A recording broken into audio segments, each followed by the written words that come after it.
What is the TikTok? Here she is. Coming to you live from sunny California, Los Angeles, folks. We are live and alive. Oh, God. All the boys, girls, and MBs are having a fantastic one because today is a beautiful day. Today is a wonderful day. Today is Monday. Ladies and gentlemen, Monday Newsday. Why am I getting... Place. Anyway, personal news, folks. In the world of Hasanabi Piker, between the time when I press the stop streaming button and press the start streaming button, you already know. Watched some One Piece, went to bed. I'm an old man. Woke up, balled the fuck up. Here's my Instagram story where I look hot at the park. And here is a selfie I took in front of my mirror where I also look hot.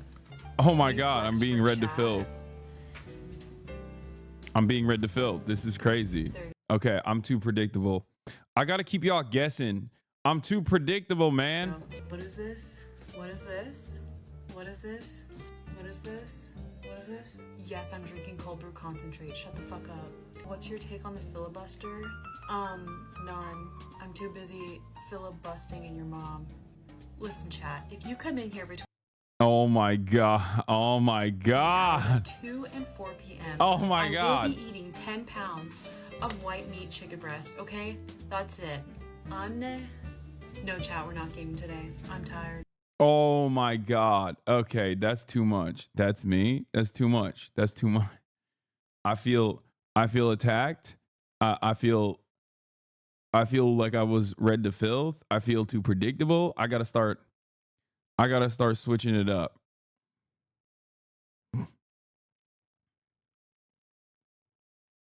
I gotta start switching it up.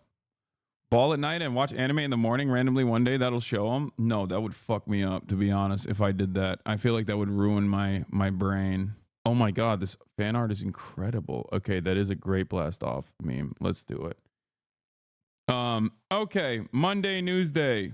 Trump hosts Macron. Elon pulls email firing trick. Everyone gets mad.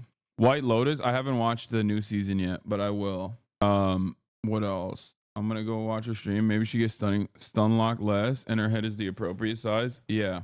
I watched a little bit of Severance season 2 and realized I haven't seen season 1. I will tell you guys, I did something pretty crazy on the airplane on my way back. I was so hungry because I just didn't have any time to eat food. And I ordered, like, right next to my gate was a Chinese restaurant. And I ordered some food, some hot food. And it came out, but it wasn't in time. It came out, but it wasn't in time. So I just, like, picked it up and I took it on the plane with me. And I wrapped it up so goddamn hard so it didn't smell bad. Luckily there was no onions in it. Okay, I wrapped it up so goddamn hard. I've never done that before. I've never had like hot food. I've never had hot food on an airplane. But you farted on the plane though? No, I didn't. It was a short flight. But I had a succulent Chinese meal. Luckily it didn't smell, but it was a terrifying experience. I was like, what am I doing? Like, I didn't even think about it at first because I was panicking. I was like, oh my God, the plane is aborting.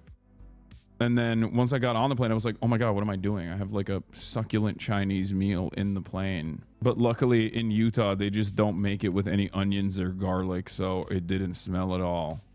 Thank God. What? What's happening?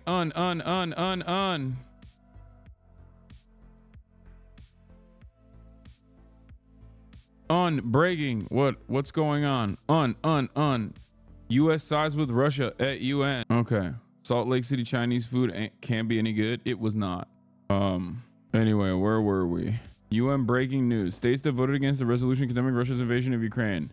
Wait, what? Okay, maybe that is a big deal. Oh my God. Wait, am I misreading this? States that voted against the resolution condemning Russia's invasion of Ukraine. Russia.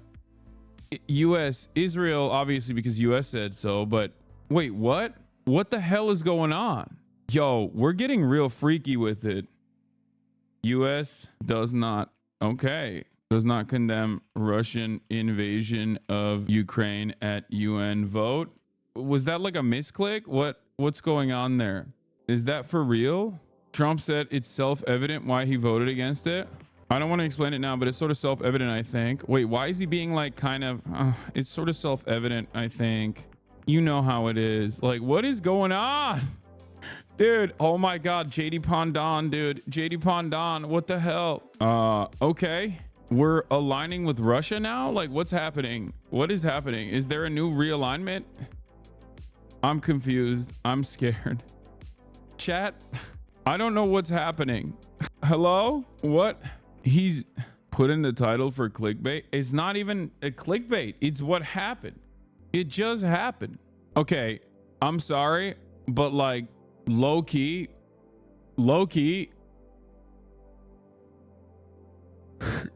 this is like Trump is a KGB agent territory moves. Okay, like this is the abstentions are normal. That makes sense.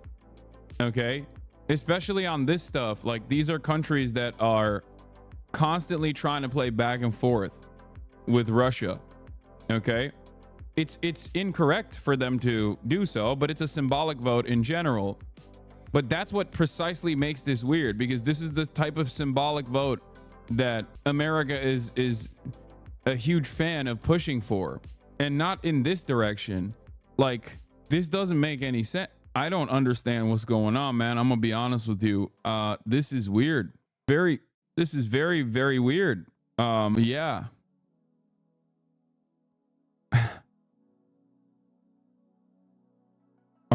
Is America joining BRICS? What's happening? What the hell? Like, China abstained. Okay. China abstained. America voted against it. You are not invited. Even we abstained. You guys are such tryhards. You are not invited. How often does Russia and US vote together in the UN? I don't know. I mean, I'm sure yeah, it happens on like, not stuff like this. It means people need a renewed understanding of the US proxy war against Russia and Ukraine, and not think that Trump's take is the only one. Many people before Trump on the left didn't see this as an invasion. I think Trump is trying to co-opt that analysis. Dog, it literally is an invasion. Like, it doesn't matter how people receive it. It just straight up is the truth. Now, what's extra shocking for me is that, like, Donald Trump has seemingly found a weird exit ramp off that I didn't even think existed in the American arsenal, where he's just like directly holding Ukraine responsible for being invaded. Like, he's not even doing this like managed. It seems like he's not even doing this like managed, negotiated. You're discussing for your comments on the people's children. What are these people saying? I feel like so many people just come in here and they're just like, I don't have any understanding of the news. I don't know anything that happened, but I just heard someone, like, I saw a meme online. I basically saw a still image online, and that was enough for me to be primed to fucking despise you. It's because a video dropped on you again? Oh, that makes sense. Okay, cool. This is funny because Zelensky used to say Israel and Ukraine are fighting the same war. Yeah, I'm disgusting, for sure. Not the parties that have been actively attacking every pro-Palestinian voice and also simultaneously claiming that Israel is great after 15 months, 16 months of genocide. I'm disgusting. Okay, very cool moral compass people have. Yeah, this is not the first time that people have considered me to be a bad person because I hurt their feelings or made them feel bad. Okay, I've been dealing with this my entire career, mostly from reactionary right-wingers and Nazis. And now I guess, liberals who think they're on the right side of history have decided this is a appropriate venue to let out their frustrations on all of those who have been telling them that, there's a genocide going on, which is the truth. They hate hearing about it. Anyway, do you consider the genocide in Gaza to be ongoing? Well, there's currently a ceasefire, but we shall see. But yes, for the time being, it's a brief and very limited ceasefire. So it doesn't just like stop randomly. Anyway, can we spend a moment to consider how Biden feels about this latest development? Biden doesn't feel anything. He is a carcass. Yeah, they're also going into the West Bank as well. Don't worry, I still like your takes and enjoy your takes and content. Thanks, man. Yeah, we'll talk about the West Bank as well. So there's that too. But hey guys, you don't understand. You don't understand. That's they have to do that because these guys are all very terrorist These are very scary terrorists. You have to do that.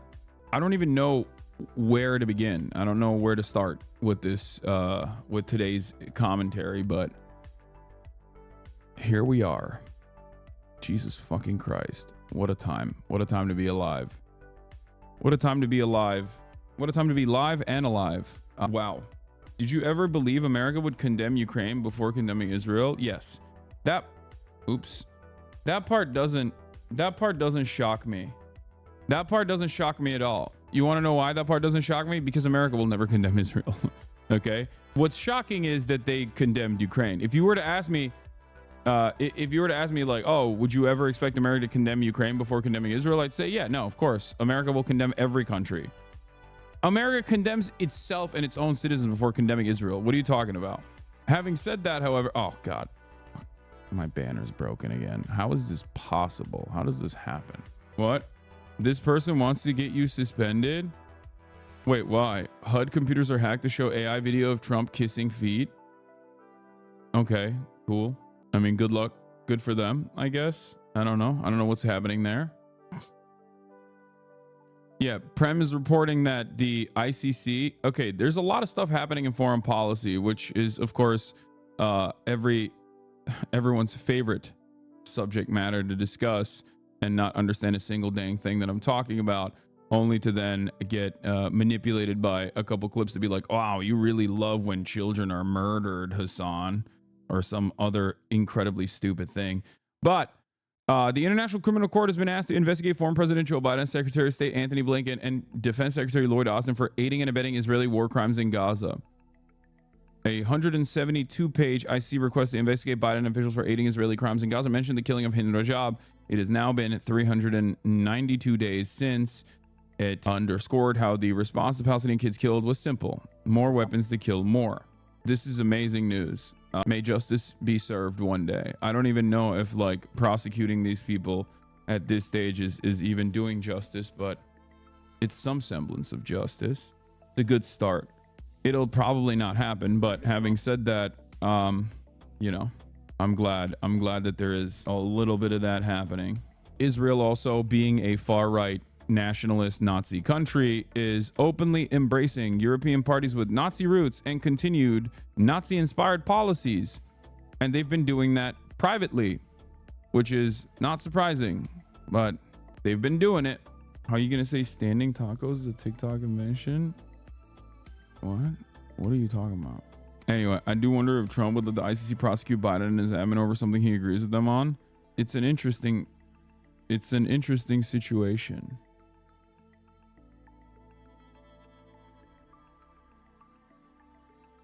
Oh, I said that on Trash Taste. I said standing tacos. Is standing tacos not a TikTok thing? I'm wrong. I was wrong on that. I'm sorry.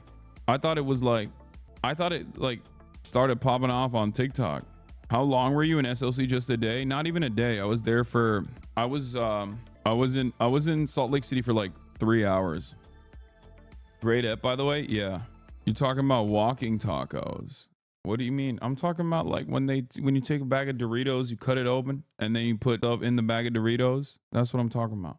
Was it really the last episode of Fear and? No, it wasn't. No, it was the latest episode. I said it wrong on my TikTok. Anyway, all right, let's get started. Trump and Macron holding a meeting in the Oval. We've had some very good talks with others. He's had some very good talks with Macron. With Russia and Ukraine, and I think we've come a long way in a short period of weeks.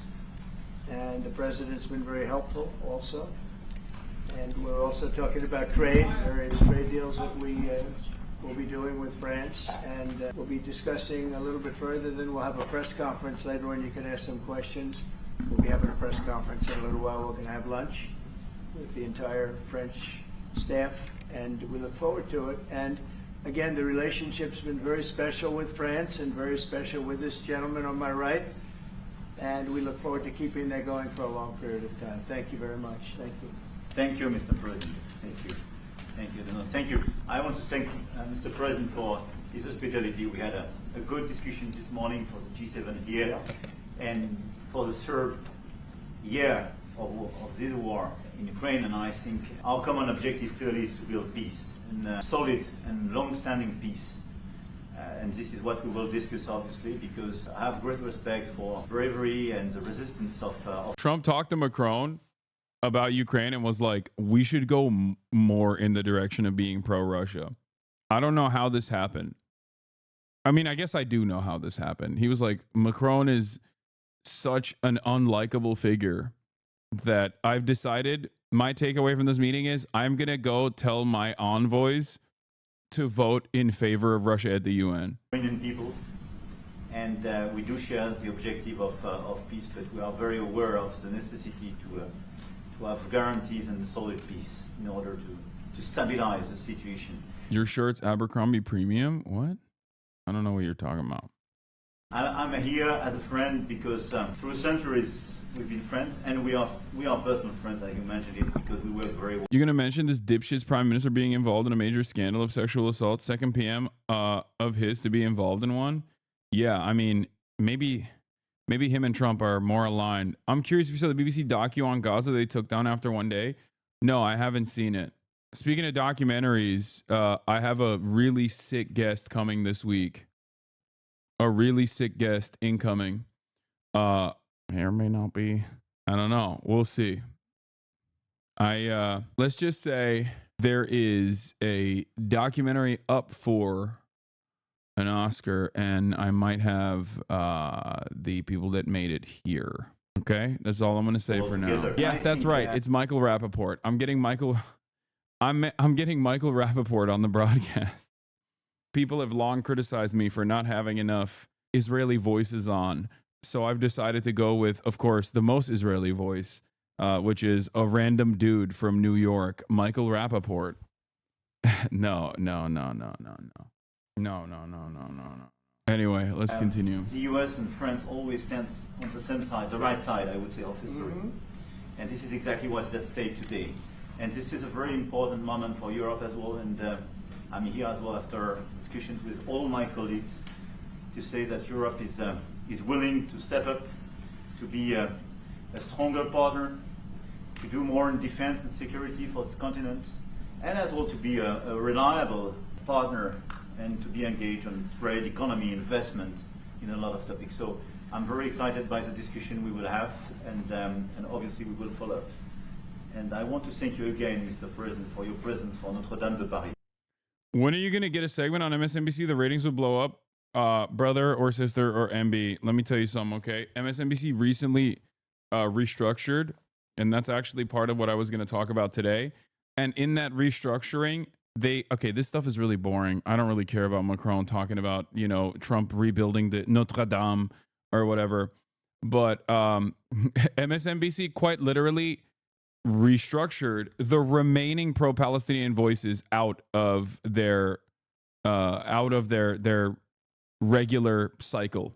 Okay, they took out Joanne Reed, and these aren't people who are like radicals at all. Okay, but Joanne Reed, to give credit to her, was actively critical of Israel, like openly and actively with regular frequency.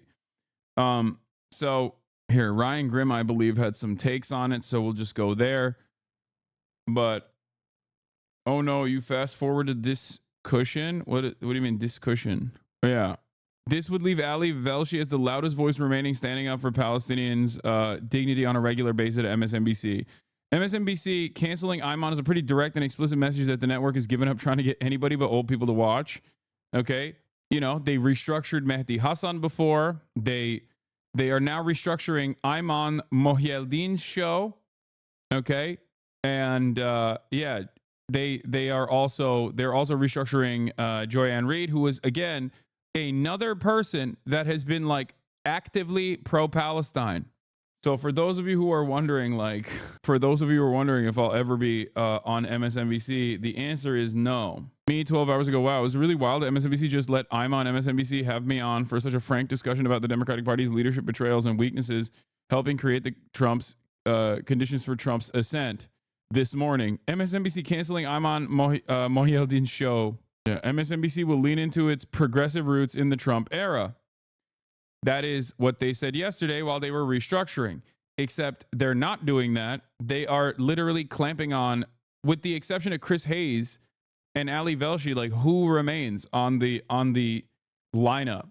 Virtually everyone has to be either someone who worked immediately in the Biden admin, okay, or they have to be a former Republican or a current Republican even. It's pretty crazy.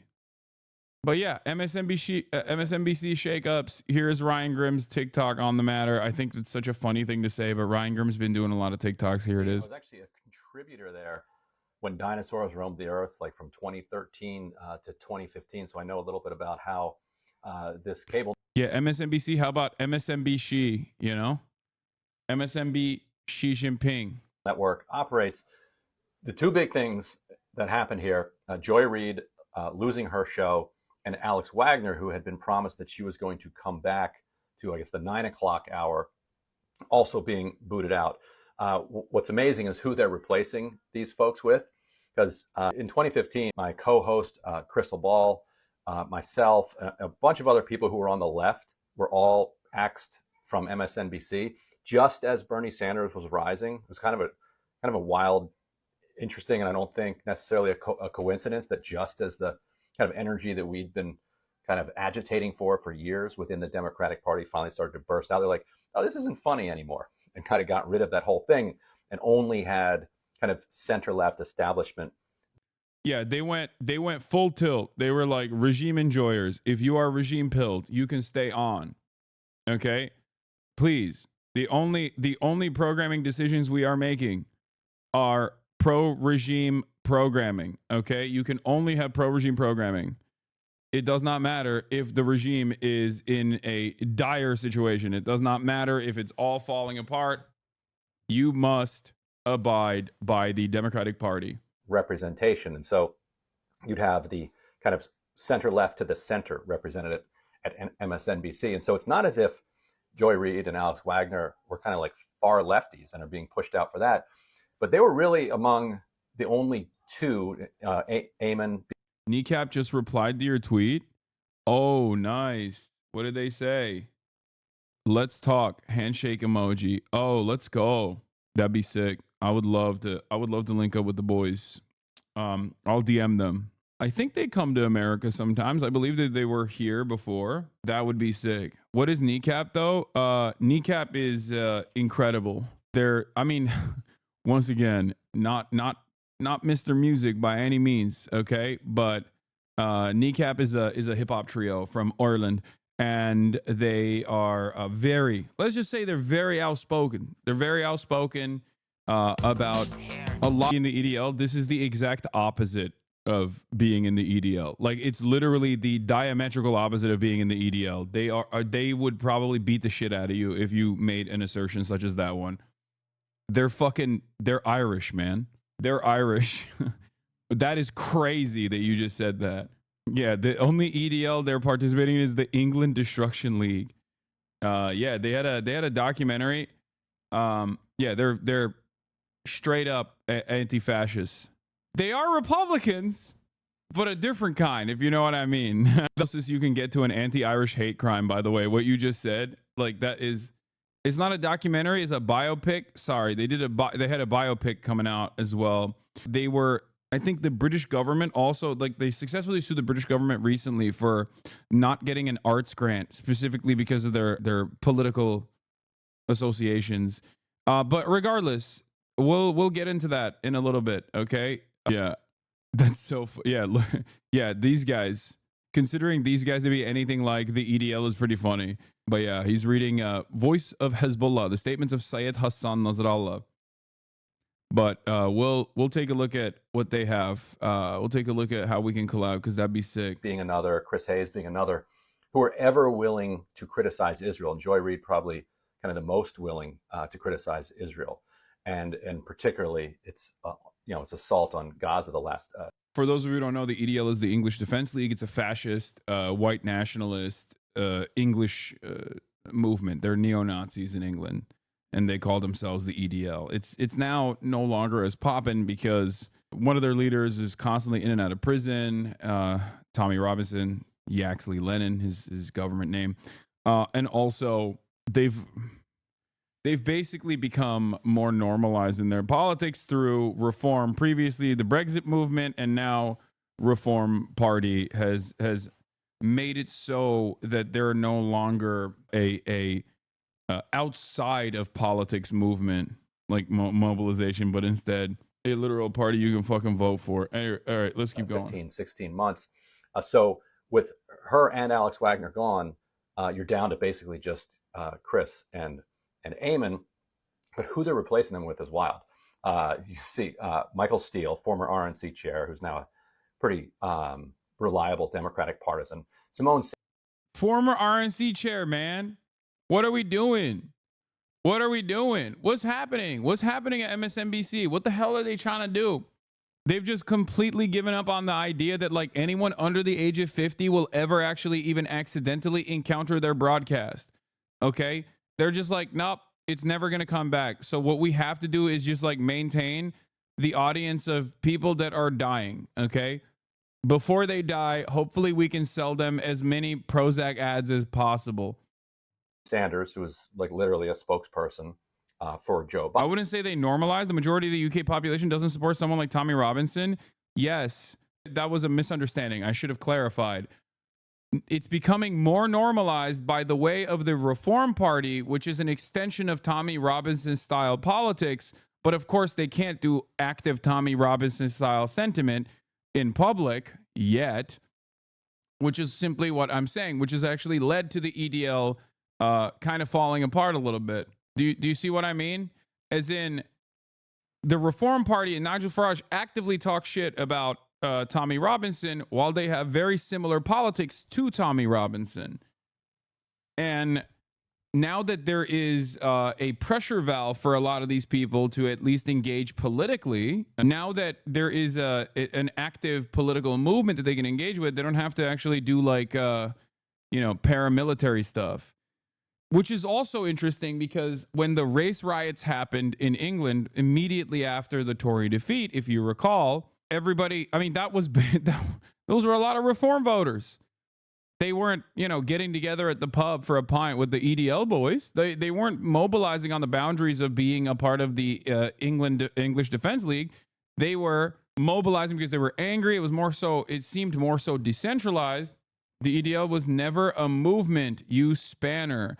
They're the original kind of Republican, like I'm an original kind of libertarian. The EDL was never a movement, you spanner. I mean, it was limited in its impact, but it certainly does not. It's nothing now. That's what I'm saying. What is going on? Trump is live. Oh, great. But yeah, I wanted to give you guys a little update on what's going on at MSNBC, MSDNC. But the boy Nigel actively pushed those people to mobilize too, so they really aren't any that different to the EDL at all. You're right, I know. But when you're Nigel Farage and you've been an active politician for decades, you know better than to openly say certain things. You know how to press certain buttons and not behave like Tommy Robinson. You know what I mean? And maybe even at times act like you're totally different than Tommy Robinson. Politicians do this all the time.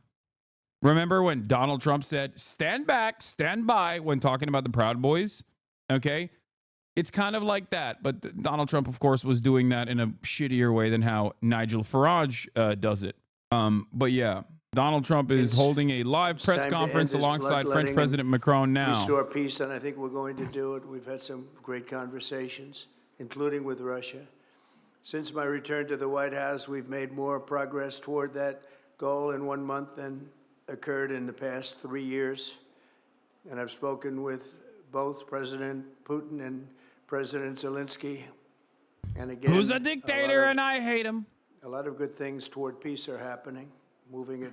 Did Carl Dent-Mon trying to reach out to you? Week, tell him to hit me on Discord. Marco Rubio, National Security Advisor Michael Waltz, and Special Envoy Steve Witkoff conducted successful talks in Saudi Arabia with the delegation from Russia, and I'd like to thank the Kingdom of Saudi Arabia and the King and Mohammed, great people. They're really working hard to get this done. Our focus is on achieving a ceasefire as soon as possible and ultimately a permanent peace My meeting with President Macron today was another important step forward in that sphere because he's been very much involved right from the beginning in trying to get it over with, and we're going to get it done.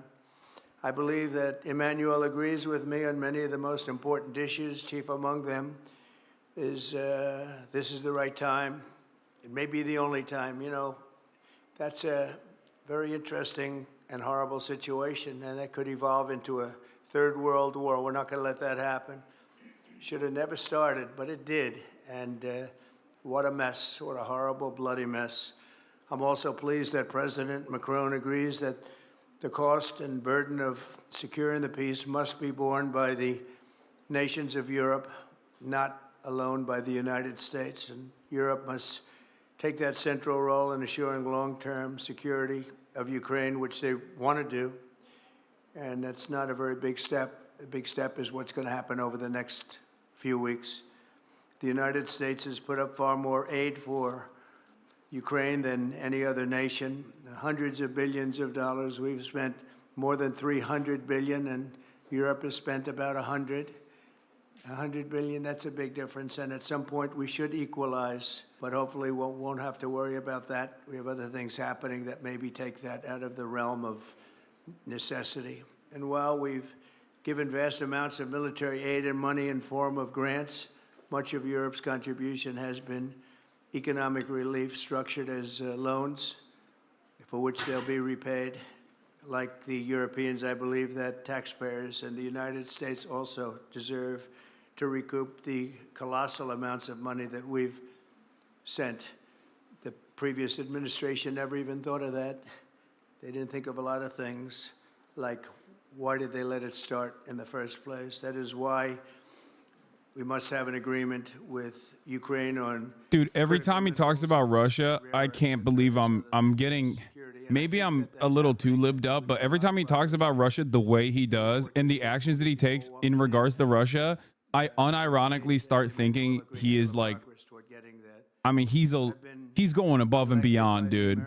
He's going above and beyond. Like the was Trump a KGB asset memes are becoming reality, okay? Unfolding in front of my eyes. So the reason why I say that is because, like, I understand wanting to, you know, engage with Russia in the ceasefire talks. This is something that I advocated Biden do as well.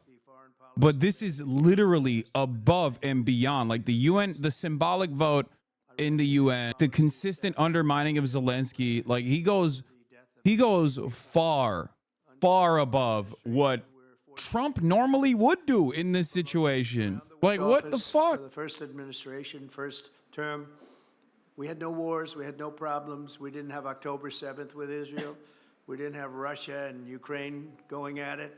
Maybe the piss tapes are real. Nah, I don't think there's anything that would harm him. I don't think, like Donald Trump, with the exception of like literally murdering a baby, okay, on camera and then eating the baby, there's not much that is going to cause people to go, oh, that's a bridge too far for me. I hate this guy now. You know what I mean?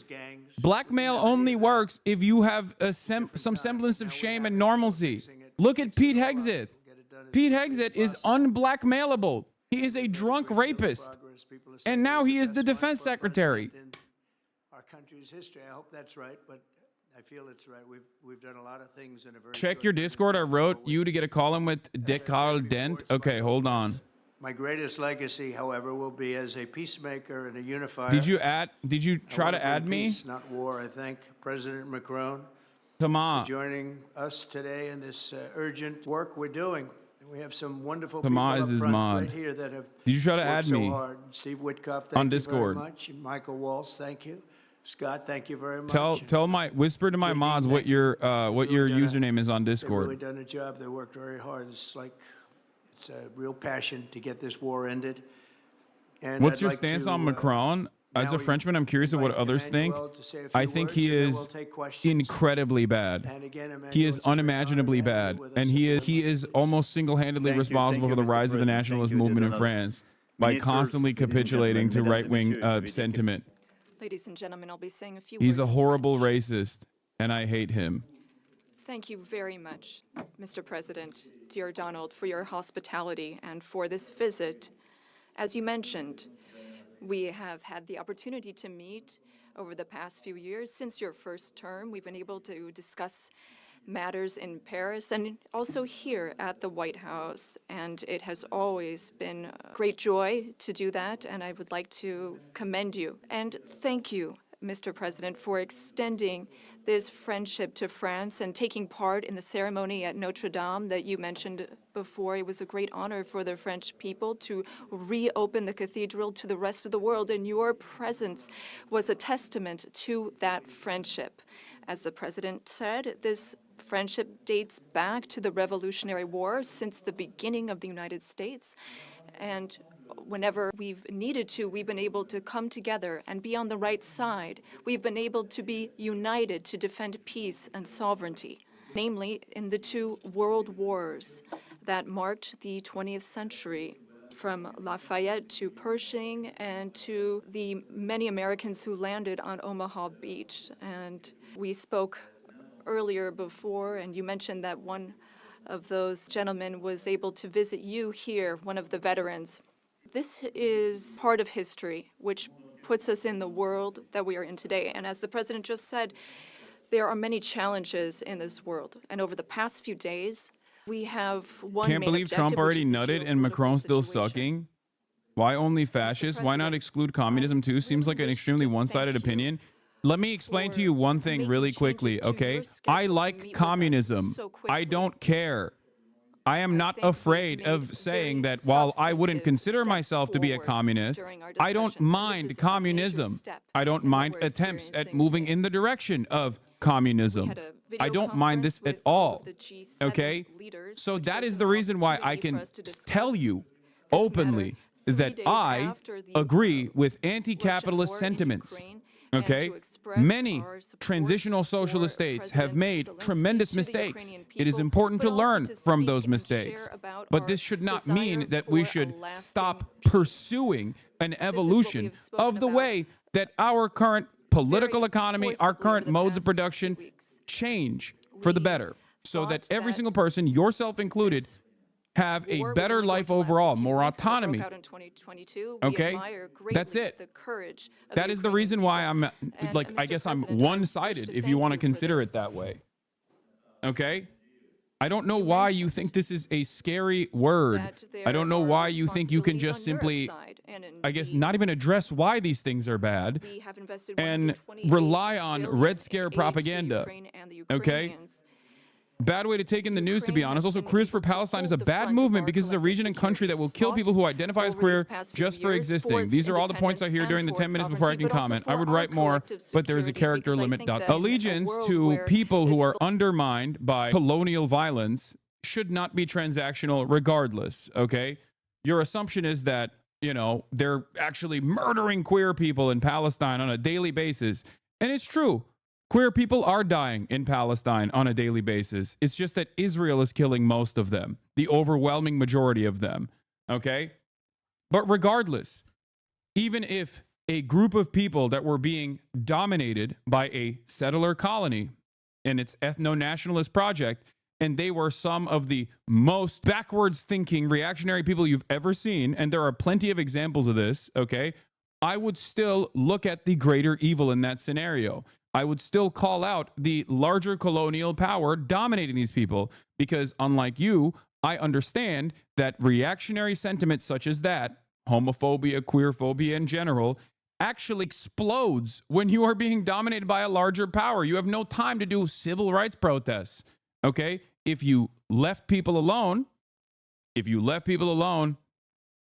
or if you were, you know, living in the United States of America, for example, where there are still plenty of issues in terms of queer liberty, people have time to mobilize against their own governments and be able to advance social liberties, okay? What you are trying to do and failing to do so is an attempt at pink washing, to be like, it's actually really bad. Palestine is really bad. Queers for Palestine is really bad because they would kill gay people. You're fantasizing about gay people being murdered by Hamas at a time when gay people are being murdered by Israel. Okay? Yeah. Also, this has nothing to do with communism. I don't know why you're talking about communism here. Most of the Palestinian emancipatory movement, most of the resistance groups are not socialist communists at all. And they don't have to be. That's my point. You think I agree with like Hamas's domestic affairs? No, of course not. The fuck? But it doesn't matter. It is utterly irrelevant. They have no standing government at the moment. You want to know why? Because Israel blew it up, okay? This must allow for Ukrainian sovereignty and allow Ukraine to negotiate with other stakeholders regarding the issues it affects. That affects it, rather. But it is also a country in which we need to shoulder our responsibilities so that we ensure security and stability for Ukraine and for the entire region. And for us Europeans, this is an existential issue. We also spoke about these issues at length with the president. We've worked with President Zelensky and gotten to some of the details of the various phases of the negotiation. And we've also been able to speak about some of this work with our... What is this? Ranging from a low of, dude, no, don't do this. Don't go on ChatGPT to come back with a response. Like, come up with your own responses. You know what I mean? Like, this is, what is this? Did you copy paste this from Wikipedia or did you get this from ChatGPT? Ranging from a low of 10 to 20 million as high to 148 million. Political science Rudolf Rummel and historian Mark Bradley have written that while the exact numbers have been in dispute, the order of magnitude is not. The amount of death due to communism, both are bad. You're just choosing a side and ignoring its negatives. Did you just come in here and hit me with the victims of communism numbers? First of all, your first indication right here should, your dead giveaway right here is this disparity. 10 to 20 million to 148 million. That didn't even ring any alarm bells for you at all? Like, not even a little bit. The funniest part about using numbers such as this one, and this person unfollowed after posting this, by the way, which is hilarious. The funniest part about using Black Book of Communism numbers, while also very clearly and deliberately, hold on, let's see how this person arrived at this information. I assume it's from Wikipedia. Yeah, he Googled mass killings under communist regimes and literally just this. According to historian Klaus Gohan Carlson, discussions of the number of victims of communist regimes have been extremely extensive and ideologically biased. Any attempt, I guess when you were copy and pasting this exact number, you didn't see the introduction, even on Wikipedia, that says that there is a tremendous amount of ideological bias. Any attempt to estimate a total number of killings under communist regimes depends greatly on definitions, ranging from a low 10 to 20 million as high as 148 million. Political... How do you clip chimp a Wikipedia article, by the way? This is crazy. Political science Rudolf Rummel and historian Mark Bradley have written that while the exact numbers have been in dispute, the order of magnitude is not. If you were to utilize the standards of Black Book of Communism in terms of victims, which include not only the Nazis that the USSR killed during World War II, but also the potential children that those Nazis could have had, okay, after World War II, that's how you arrive at the 100 million number. You understand? Do you feel like this is an appropriate way to do it? Even if you were to attribute famine, for example, directly to the regimes and directly to the political ideology that dictated the regimes, then capitalism kills 14 million, or, well, 8 to 14 million people every year due to famine, okay? Now, in that circumstance, you would be comparing famine to a region that simply always had famine and no abundance whatsoever versus famine under capitalism now that still exists at a time when there is abundance. This comparison is ridiculous, regardless. Oh, I can't believe I just argued against someone who literally copied and pasted a Wikipedia page. You know, that's crazy. They're getting dumber.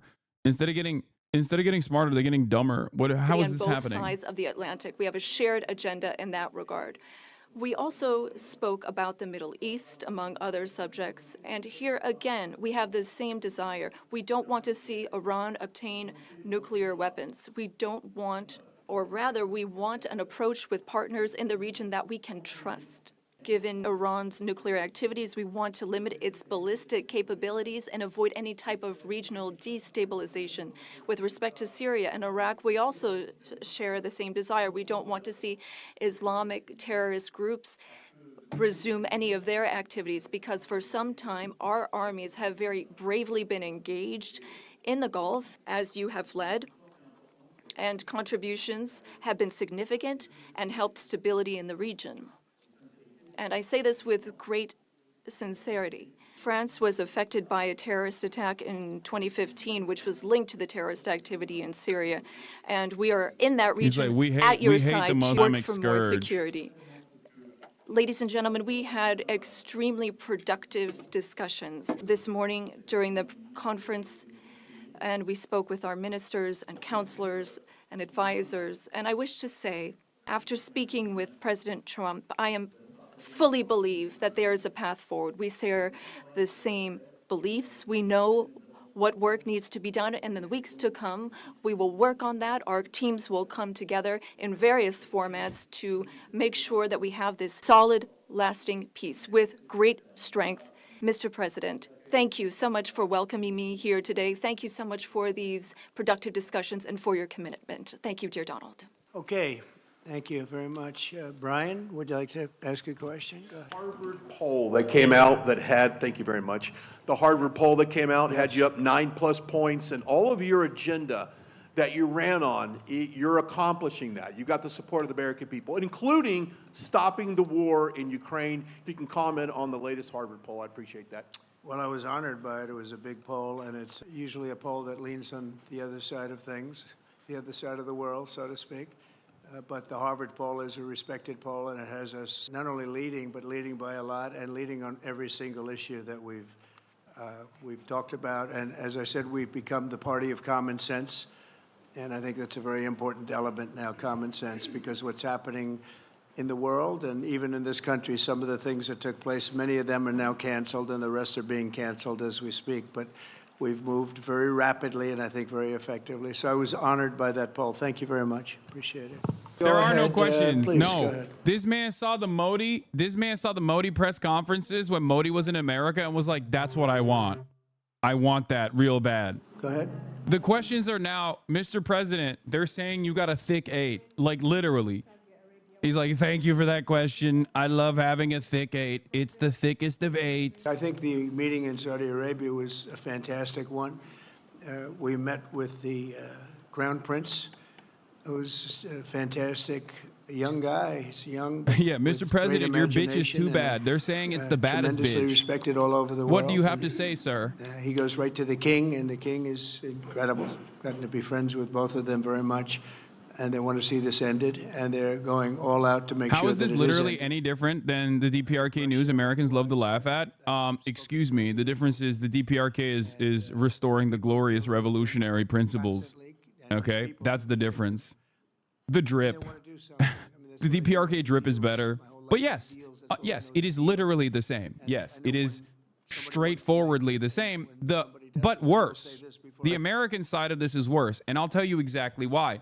At least back in the day, there was this notion that there was adversarial journalism, and in certain instances, there truly was adversarial journalism, which meant that people could arrive at the truth a little bit, and that created this notion that the press is independent and free.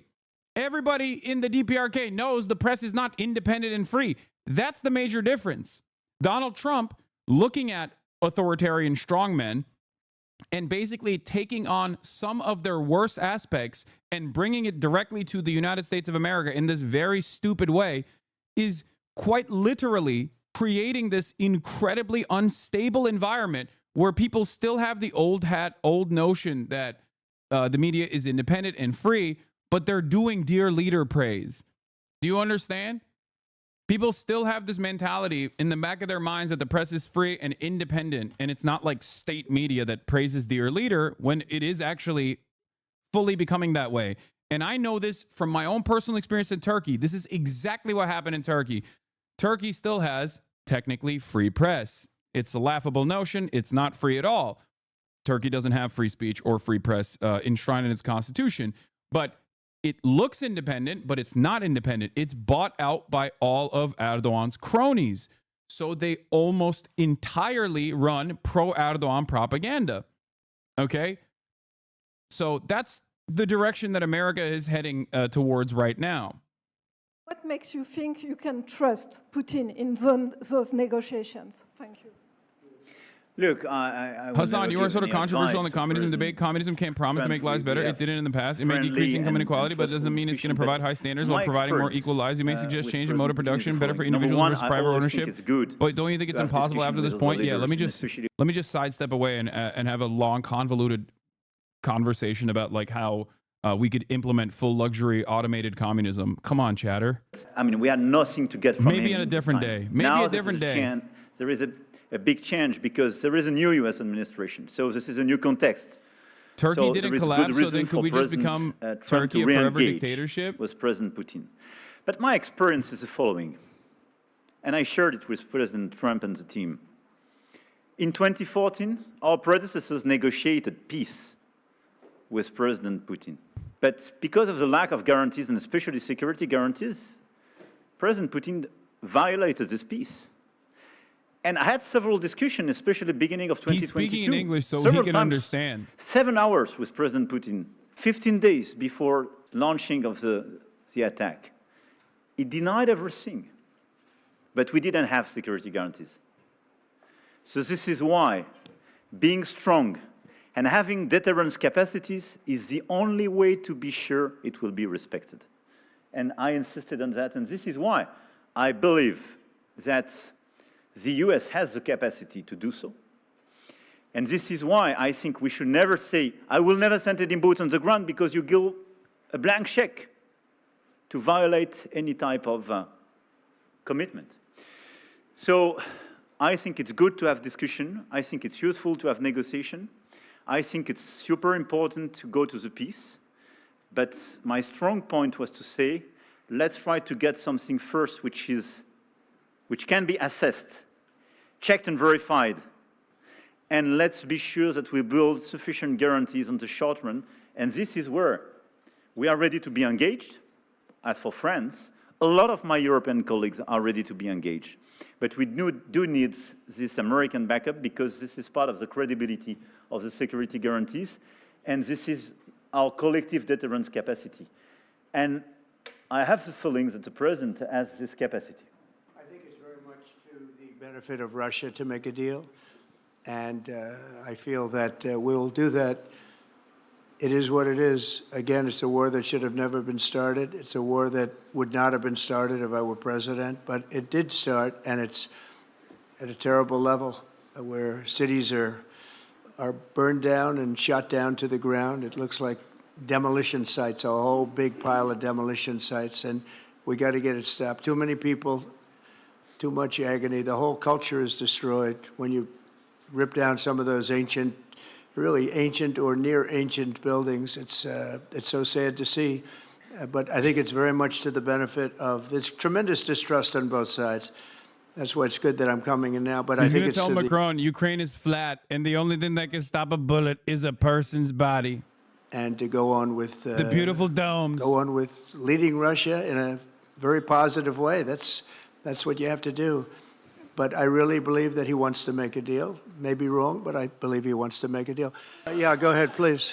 Next week, there's a key deadline for your Canada and Mexico tariffs. I believe those countries have done enough on the border to stop those from taking effect. And for President Macron, I'm wondering if you believe that this critical minerals deal with Ukraine represents a de facto...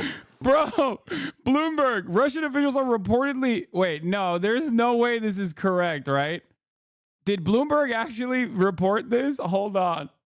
Wait. Russian officials are reportedly wary of President Trump's strategy, not understanding it. They remain cautious about Trump's seeming embrace of Putin. What? This is like when Nick Fuentes was like, yeah, I think you guys got to dial back on the Sig Heiling a little bit for me. Okay? Then like, what? No. What is happening? What is going on? I mean, I'm confused by it too, because he's going above and beyond. Like, he is going above and beyond. It's not normal. The level of glaze. No. The account itself is not verifiable, but the account itself is basically taking stuff from, news. Phytux is decently reliable. That's not the original account though. This is the Phytux network, but they're not coming up with their own news. They're just, look. This is what they're. It is from the Bloomberg article. Officials in Moscow are cautious about Trump's embrace of Putin. Two people with knowledge of the situation said the Russian leadership doesn't fully understand the White House strategy and is wary of traps, another person close to the Kremlin said. So he's not. The article is real. It is from Bloomberg. Our country will be extremely liquid and rich again. Plus, we're doing other things, as you know. We're finding tremendous waste, fraud, and abuse at levels that nobody thought possible. You're seeing what's going on. And that was also part of the Harvard poll. Do you agree with what President Trump is doing with Elon and others that are looking for the waste, fraud, and abuse? And the numbers were staggering. It was like 70% to 2%. Everybody wants to find out. They don't like it. And, you know, the radical left or whoever it may be starts screaming about the Constitution, but it has nothing to do with the Constitution. It has to do with fairness to this country. It has to do with being ripped off. And when you read the things that all of these billions, and I mean many billions, hundreds of billions of dollars have been spent on, that's all you have to do is stand up here and read them. I could stand up all day and read the kind of things where we're spending all of this money.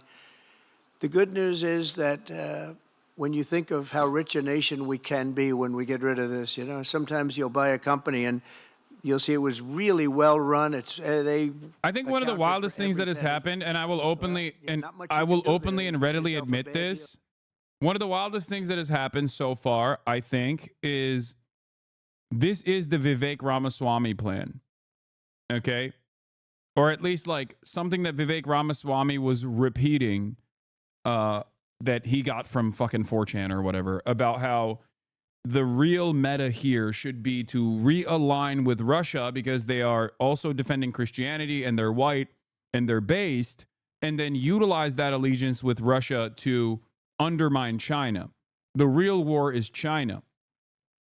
And at the time I thought this is ridiculous. Like this one, I don't think will work. Okay. I don't think that this will be a successful way of undermining. Like they're basically doing the reverse. They're basically doing the opposite of what they did in the Cold War, where they had better relationships with China because they thought that this would undermine the USSR. So I think that that's what they're trying to do with Russia now, except the difference is, says the Brown, bro, amazing. Just, I get a lot of shit, okay, but that's awesome. I love when someone is just like, I'm gonna go straight to the point. You are brown, says the Brown. I was impressed by the way you referred to Notre Dame, and that you were impressed by the reconstruction of Notre Dame. A lot of Americans have sent money to Paris to undermines Europe, the reconstruction of Notre Dame. As a president of the United States, are you going to not talking about you? Reconstruction of I don't know Ukraine? who you're talking about. Et Monsieur le Président Macron?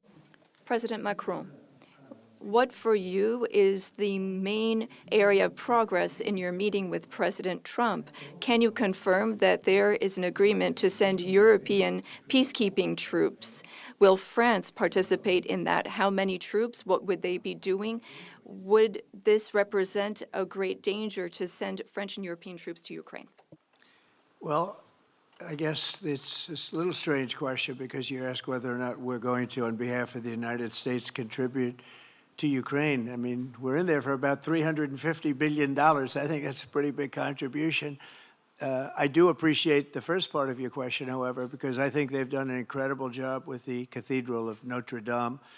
I think the president has done. I know he headed it up. Okay, I don't care about Notre Dame. Jeffrey Sachs has the same view that supporting Ukraine for this long was a mistake, and the military-industrial complex is desperate to make peace with Russia in order to focus on China. I don't think it's a 4chan meme.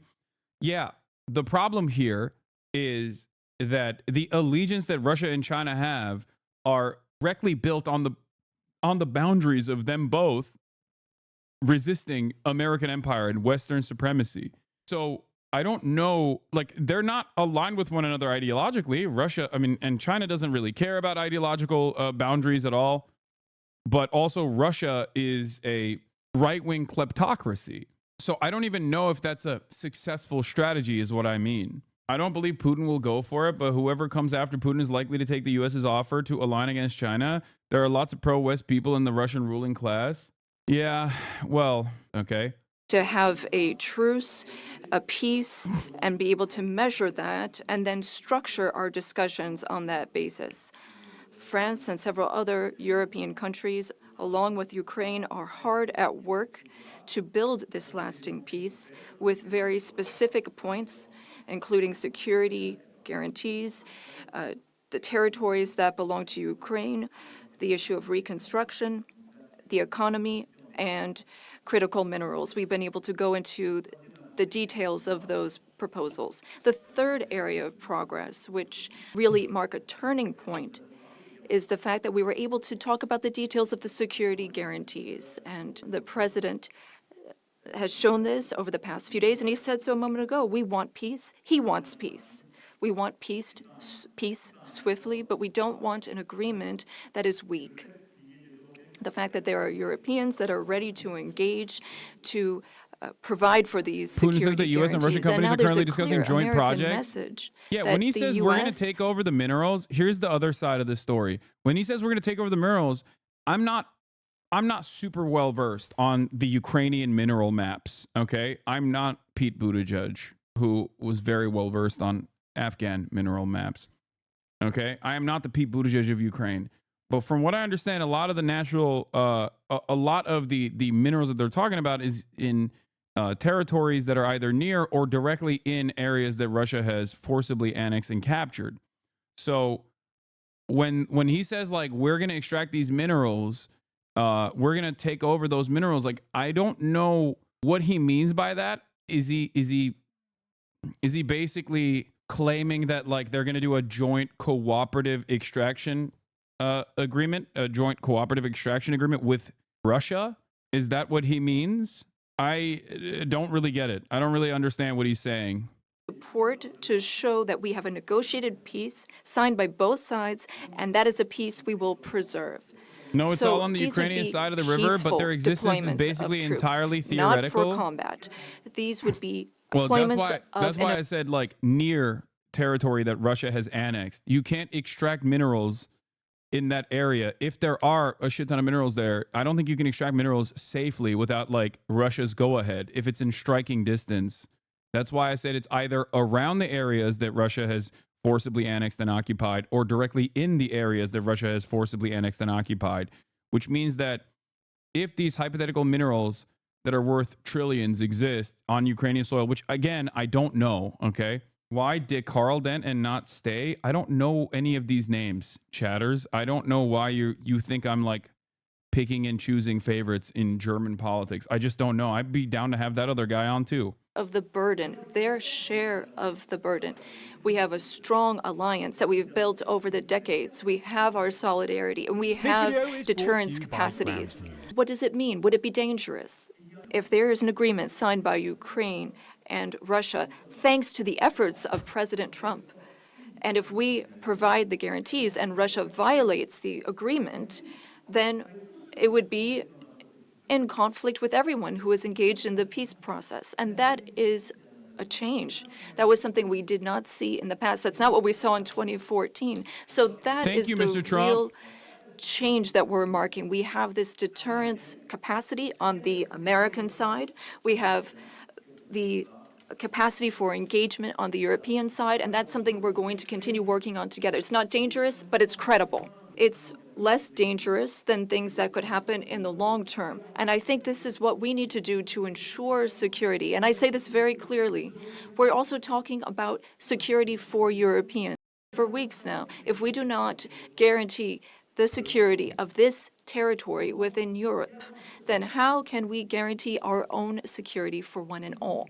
We live just 1,500 kilometers from Ukraine, and the Germans and Polish are even closer. So our collective security is important. We need to answer this call for Europeans to be more engaged, and Americans will be there still in solidarity. Europeans are working for their collective security, but I really think this was a turning point today in our discussions. Emmanuel, thank you very much. Great job, and it's been wonderful being with you. Say hello to your beautiful wife, and we will see you again soon. We'll be speaking often. We'll get this thing worked out. We're going to get it done. I guess he's not going with Candace Owens' method at all, claiming that Macron's beautiful wife is actually a man. That's the Candace Owens strategy. All right. So let's get to it. Why Trump's rare earth deal with Ukraine doesn't make sense. The TLDR of it, even though this is literally TLDR, is that a lot of the minerals that Donald Trump is talking about is either directly inside of illegally annexed Russian territory now, inside of Ukraine, or very close to it. So how is he going to do extractions with American companies? I guess that is, the only way to do that is by basically dealing with Russia directly and picking apart Ukraine and Ukrainian soil piece by piece with Russia. Over the last few days, US President Donald Trump and Ukrainian President Volodymyr Zelensky have had a pretty public falling out, with Trump calling Zelensky a dictator and Zelensky accusing Trump of living in a Russian disinformation space. Until recently, it was widely assumed that this was a consequence of the meeting between American and Russian officials in Saudi Arabia earlier this week.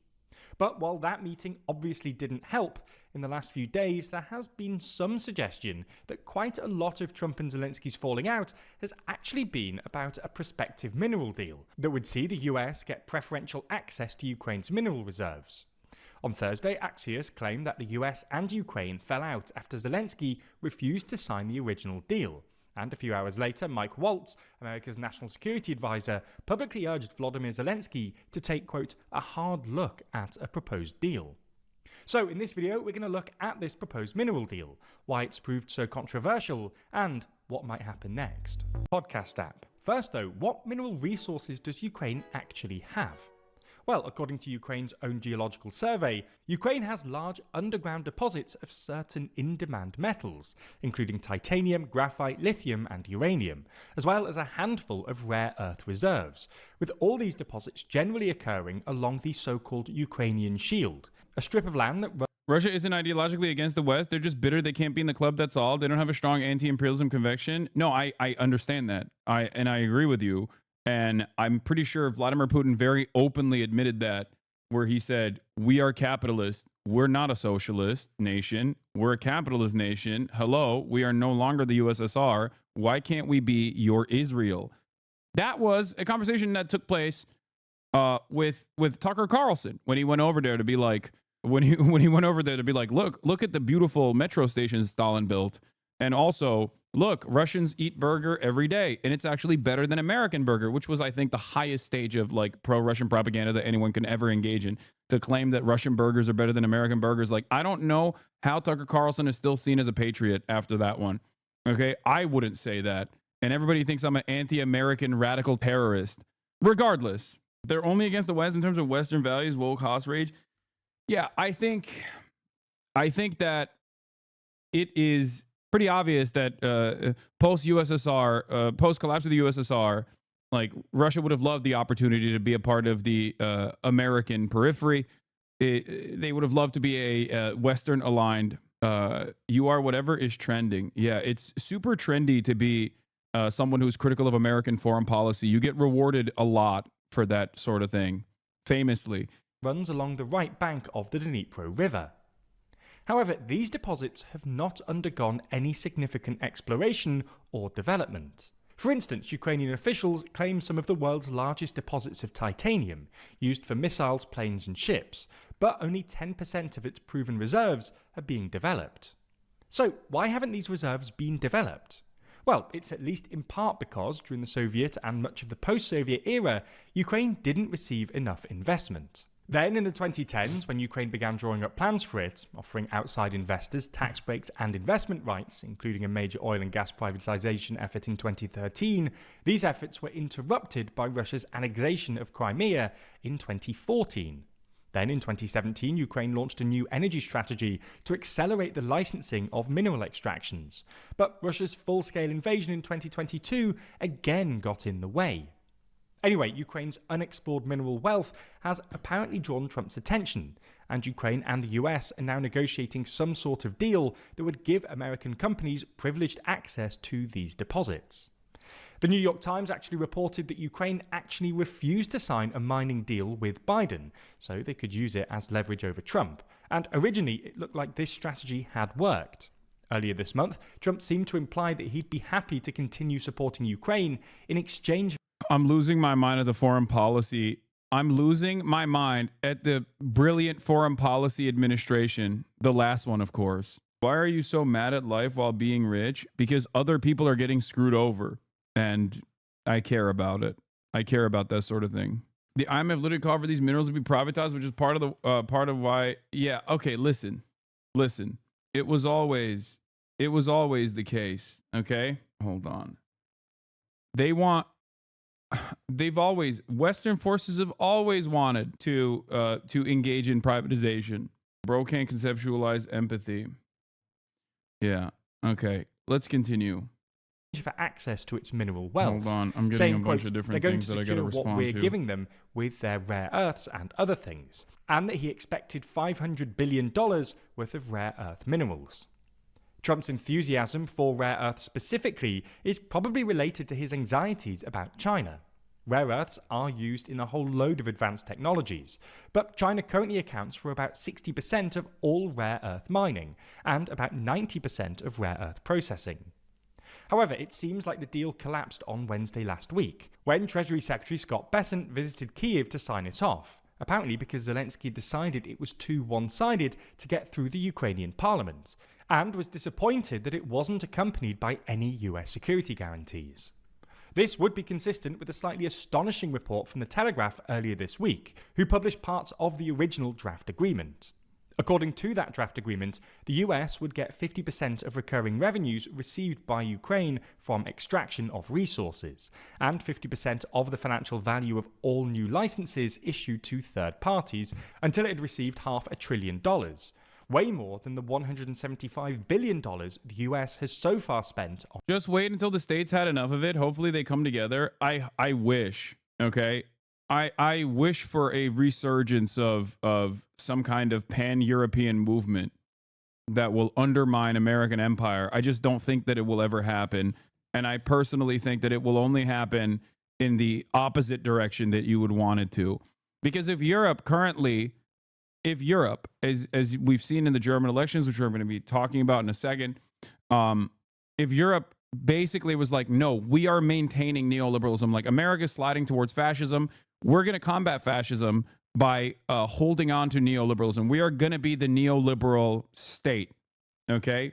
That is a terrifying prospect for the future, and I think that's untenable overall. I think that is not, you will inevitably collapse to a fascist movement, and that movement will most likely align either with the growing American fascist movement or maybe even the Russian fascist state. So who knows? Who knows where they would go? But it wouldn't be in the opposite. It wouldn't be in the popular direction. It wouldn't be like a popular mobilization, a popular front to combat fascism. That inevitably goes back to neoliberalism. Inevitably goes back to the destabilization, and then that destabilization creates volatility. Volatility creates large right-wing fascist movements. So this is just extortion of Ukraine's natural resources, making them give you half of all their money basically indefinitely in exchange for not selling them out, but also probably selling them out anyway. No. There is a tremendous amount of selling out that has taken place the entire step of the way, every step of the way. Okay, whether it be holding off on weapons transfers initially, like the appropriate weapons that were necessary, whether it be dumping older weapons in general to Ukrainian forces, and then also, as evidenced by even the TLDR summarization of Biden's attempts, there was always an extraction deal on the table. Ukraine just said no to it. So it's not like, remember when I told you there is no difference between Biden and Trump in terms of foreign policy? Trump just says the quiet part out loud. Well, there are some differences in terms of like how much Trump is glazing Vladimir Putin. Absolutely. But if you think that there wasn't some sort of extraction deal on the table that America wanted, you'd be wrong. Clearly, they were also pushing for it. Just not aggressively enough, right? Donald Trump, on the other hand, is like, no, we want all of your natural resources. We're going to take 50% of them. There's nothing you can do about it. What the fuck are you going to do about it? This is cope? I don't think this is cope. I think this is just the truth. It does not matter. American foreign policy is uniparty, and it only goes in one direction. Right wing. On Ukraine. But this agreement wouldn't just cover metal reserves. It also covered oil and gas, ports, and, quote, other infrastructure. I'm willing to bet that Trump has expanded on the previous administration's negotiations, though, if that makes sense. Like, that's why I say American foreign policy only goes in one direction. And when Republicans come in, they push it even further to the right. And then the Democrats don't actually claw back. Democrats don't actually claw back any of the rightward shift that the previous administration put in place. Look at the Abraham Accords under the Trump administration, for example. Look at the Iran denuclearization agreement that fell apart. And then the Democrats never actually picked it back up. As another example, annexation of the Golan Heights, or the recognition of annexed territory in the Golan Heights. Another example, moving the embassy to Jerusalem. Another example. Most of these are Israel related, obviously, including the Iran one. But the Biden administration didn't actually go back on any of that. Why didn't they go back on any of that? Because they're not, it's uniparty. Liberals like it when the Republicans basically push the needle. They when they really get more aggressive in terms of foreign policy, seemingly, because they never claw it back. They never actually go back to a return to normalcy or decency. Here's another example of this. Barack Obama. Barack Obama came into office on an anti-Iraq war ticket. Okay? He says he's going to fix the housing market crash. He's going to fix the American economy, and he's going to basically go back on the Bush-era war on terror policies. Did he do that? No, he did a literal troop surge in Iraq. Okay? He never closed Gitmo.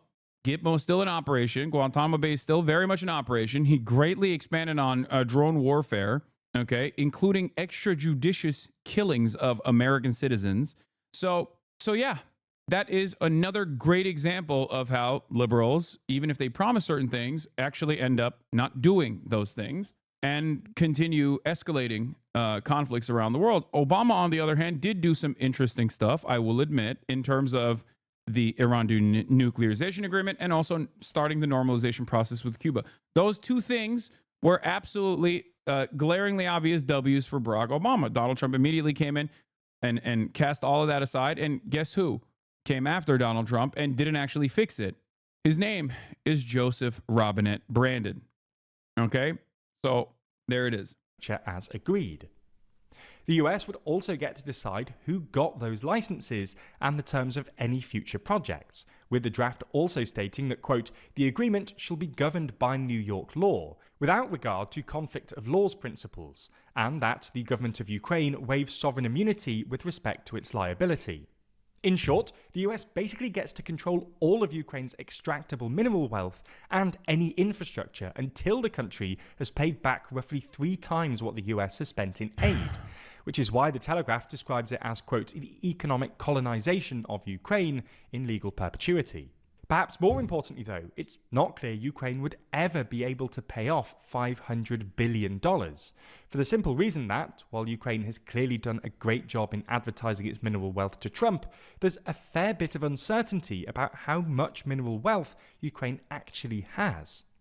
You hear massive numbers being bandied around at the moment. Trump claimed Ukraine had $500 billion in rare earths alone. The New York Times put Ukraine's total mineral wealth at $11.5 trillion, while the Washington Post put it at an astonishing $26 trillion. But to be totally honest, none of these numbers seem remotely plausible. While it's true that Ukraine has pretty substantial lithium and titanium reserves, neither of these metals are really that expensive. The price of lithium has fallen by more than 80% in the past 2 years, for instance. It's not even clear Ukraine is that well endowed when it comes to rare earths.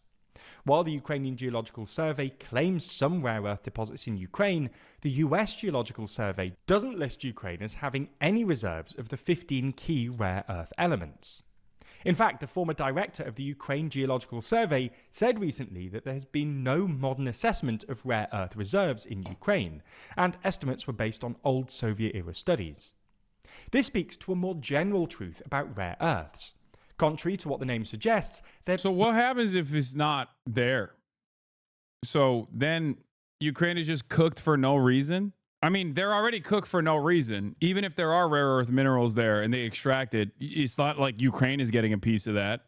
It is truly insane that America can so openly talk about basically stealing all of Ukraine's natural resources, or worse, talking to the invading force, the invading nation, about, doing a little split with Ukraine. That is America's foreign policy. Like they're talking to Russia and going, yeah, we're going to take some of this you can take as well. And, you know, what a great deal for us. Now, of course, it's not a first. Yes, you're right. It's not a first. This is American foreign policy. I'm just shocked at how out in the open it is, because Donald Trump, as always, is the great communicator. Not actually that rare geologically. The issue is mainly that... Does this undeniably make Russia an imperialist? Russia and its irredentist actions already Russia is a right-wing, ultra-nationalist, capitalist kleptocracy. They're not the USSR, okay? They're just straightforwardly trying to bring back, to the best of their ability, Russian empire. I think it's truly crazy how much America has benefited from this. It really is. I mean, goddamn, dude.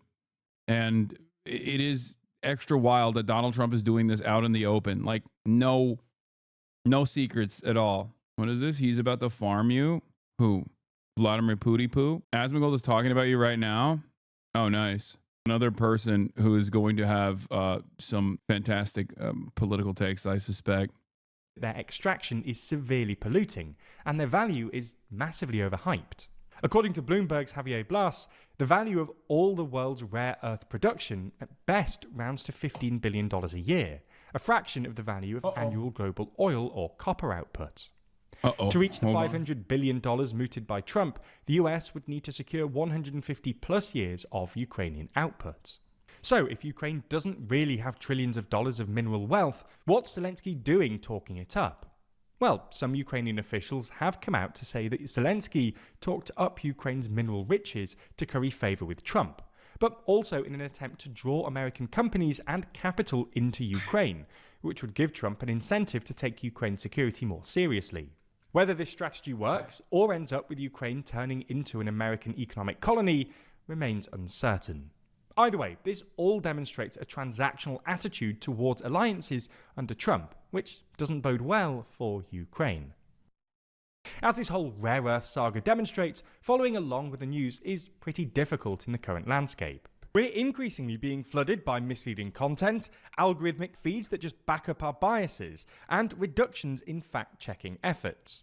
It almost feels like people are intentionally making it harder to get to the truth. One way you can cut through the noise is with Ground News, a website and app on a mission to give readers an easy, data-driven, objective way to read the news. Every day, Ground News ingests over 50,000 articles from all over the world. Every story comes with a quick visual breakdown of the political bias, factuality, and ownership of the source's reporting, all backed by ratings from 3 independent news monitoring organizations. For example, here's a story about JD Vance warning Zelensky against bad-mouthing Trump. Right away, you can see that the story had at least 33 outlets reporting on it, 31% lean left, while 50% lean right. Every story also comes with a detailed view of the bias distribution, factuality scores, and even specific ownership information, so you can see how reliable the reporting actually is.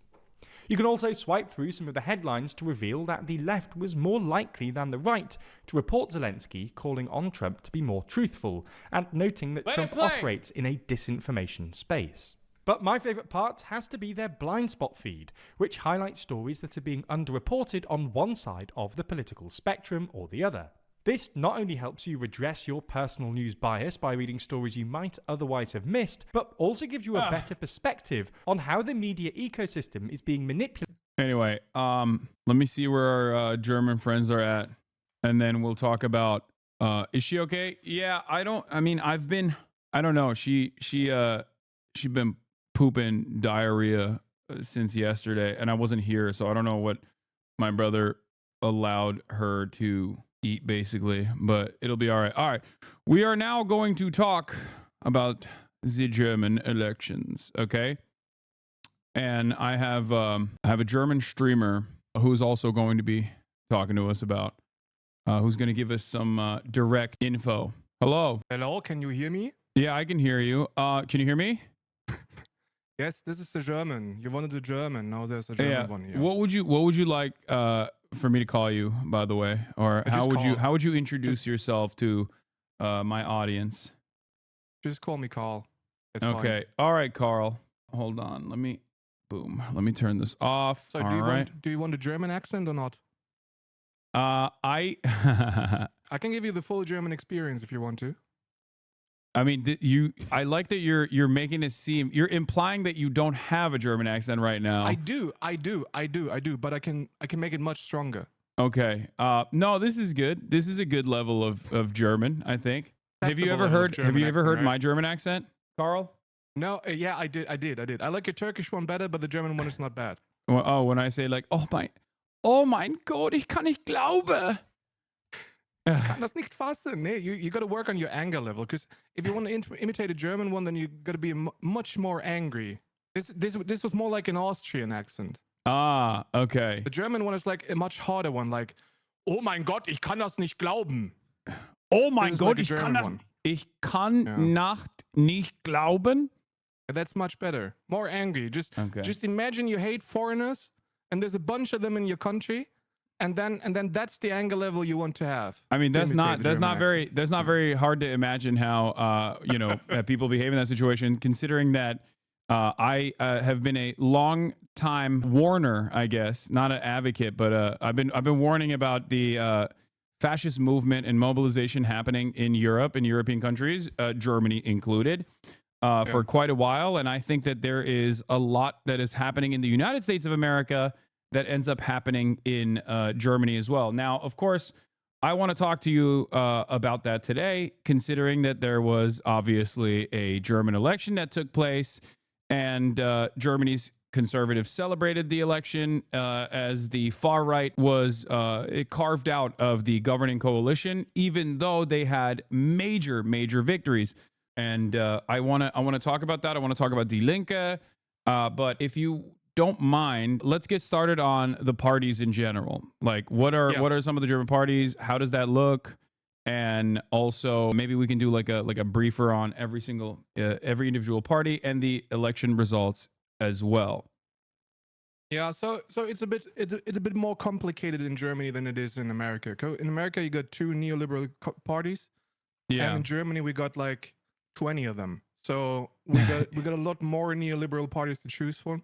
And there's just like one non-neoliberal party, which is like just kind of neoliberal, which is Die Linke. So it's a classical left-wing party with some Marxist ideologies in there. And pretty much all the rest of them, like despite their color, despite their name, like even the Social Democratic Party is like neoliberal right-wing, if you ask me. So we got a lot to choose from and not much to pick for. Yeah. So to start at the top, which is like the party that won the election, which is like a Christian Democratic Party. Or it's a center-right party, right? It's a center-right party. No. Like they call themselves a center-right party, but Friedrich Merz, which will be the next chancellor of Germany, he's pretty much a light version of Donald Trump. So he worked for BlackRock for 10 years. He's a multi-millionaire. He tried to take over the party a couple of times in the past, but failed. Then Angela Merkel, after 16 years of being the chancellor, left the party or stepped back from the party, and Friedrich Merz took over. He's pretty much a light fascist who doesn't show himself as much as he could, but he's far from being middle right or center right. Yeah, he's just right wing. So the question I have for you, or I guess like the reason why I say that is because like initially, the integration programs that were put forth and like the refugee acceptance that happened was directly. I mean, that was like Merkel and the Christian Democrats were blamed for that. And then they started assuming even a more right-wing position, which, by the way, yes, I understand, like, taking advantage of refugees to build your infrastructure, I feel like, is also a historically right-wing position in general, but now it's attributed to the left, even though there's understandable reason for why, your country would open your borders into for destabilized people that have lost their homes. Yeah. So the 5-point plan is basically it's everything they aimed for the last couple of years, and now they want to make prisons at the German border. That's pretty much what they're trying to do, we do have a policy in place that'll take the prisons on the European border, but the right-wing parties in Germany want to have those prisons at the German border. So it's pretty much just like a worse version of the European policy. Yeah, it seems like, but that's what I mean. Like they saw the rise of the AfD and other, they saw a lot of right-wing mobilization, and they basically turned around and were like, no, we're going to be the ones who will oversee the militant border policies, not these fascists. And I feel like a similar thing also happened with Macron in France as well. Yeah. Where with the rise of the nationalist movement in France, Macron oversaw many of the same like anti-migrant policies and adopted them almost entirely and pushed for it aggressively. And if you ask these guys, they will say, oh, we're doing this because we want to stop fascism. We're capitulating to reactionary sentiment so that we can stop the fascists from gaining power and gaining momentum. That is precisely what the Democratic Party tried doing as well. But of course, they got destroyed by the Republicans in the process, and they've never really stopped trying to do that anyway. Well, that's what they always do, right? Like, as soon as the economy fails because of capitalism, they turn fascist. And they try to take all the blame and put them on the foreigners in Germany. And they did the same in Italy, they did the same in France, in Poland, Hungary. They did it in all the European countries, which is why all of Europe moves to the right wing.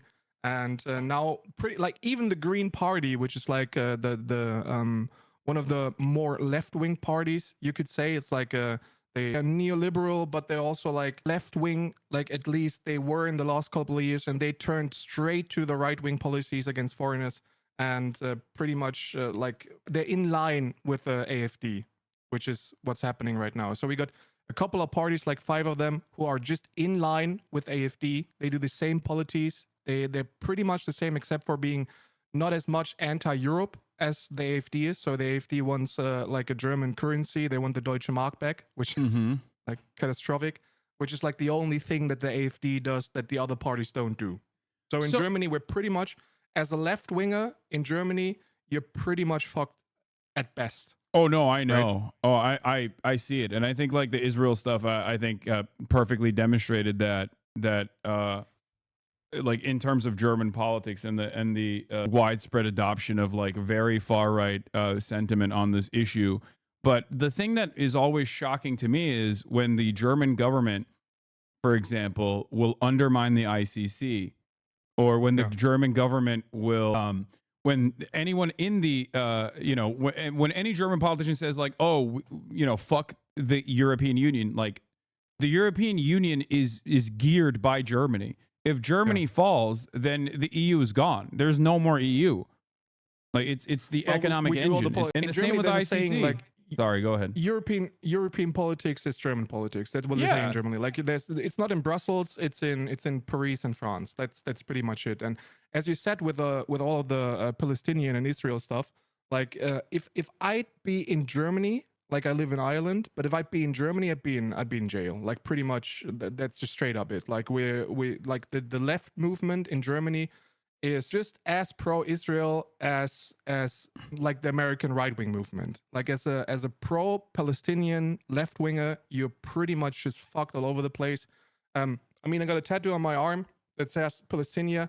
If I'd had that in Germany, like I'd be in jail. That's pretty insane.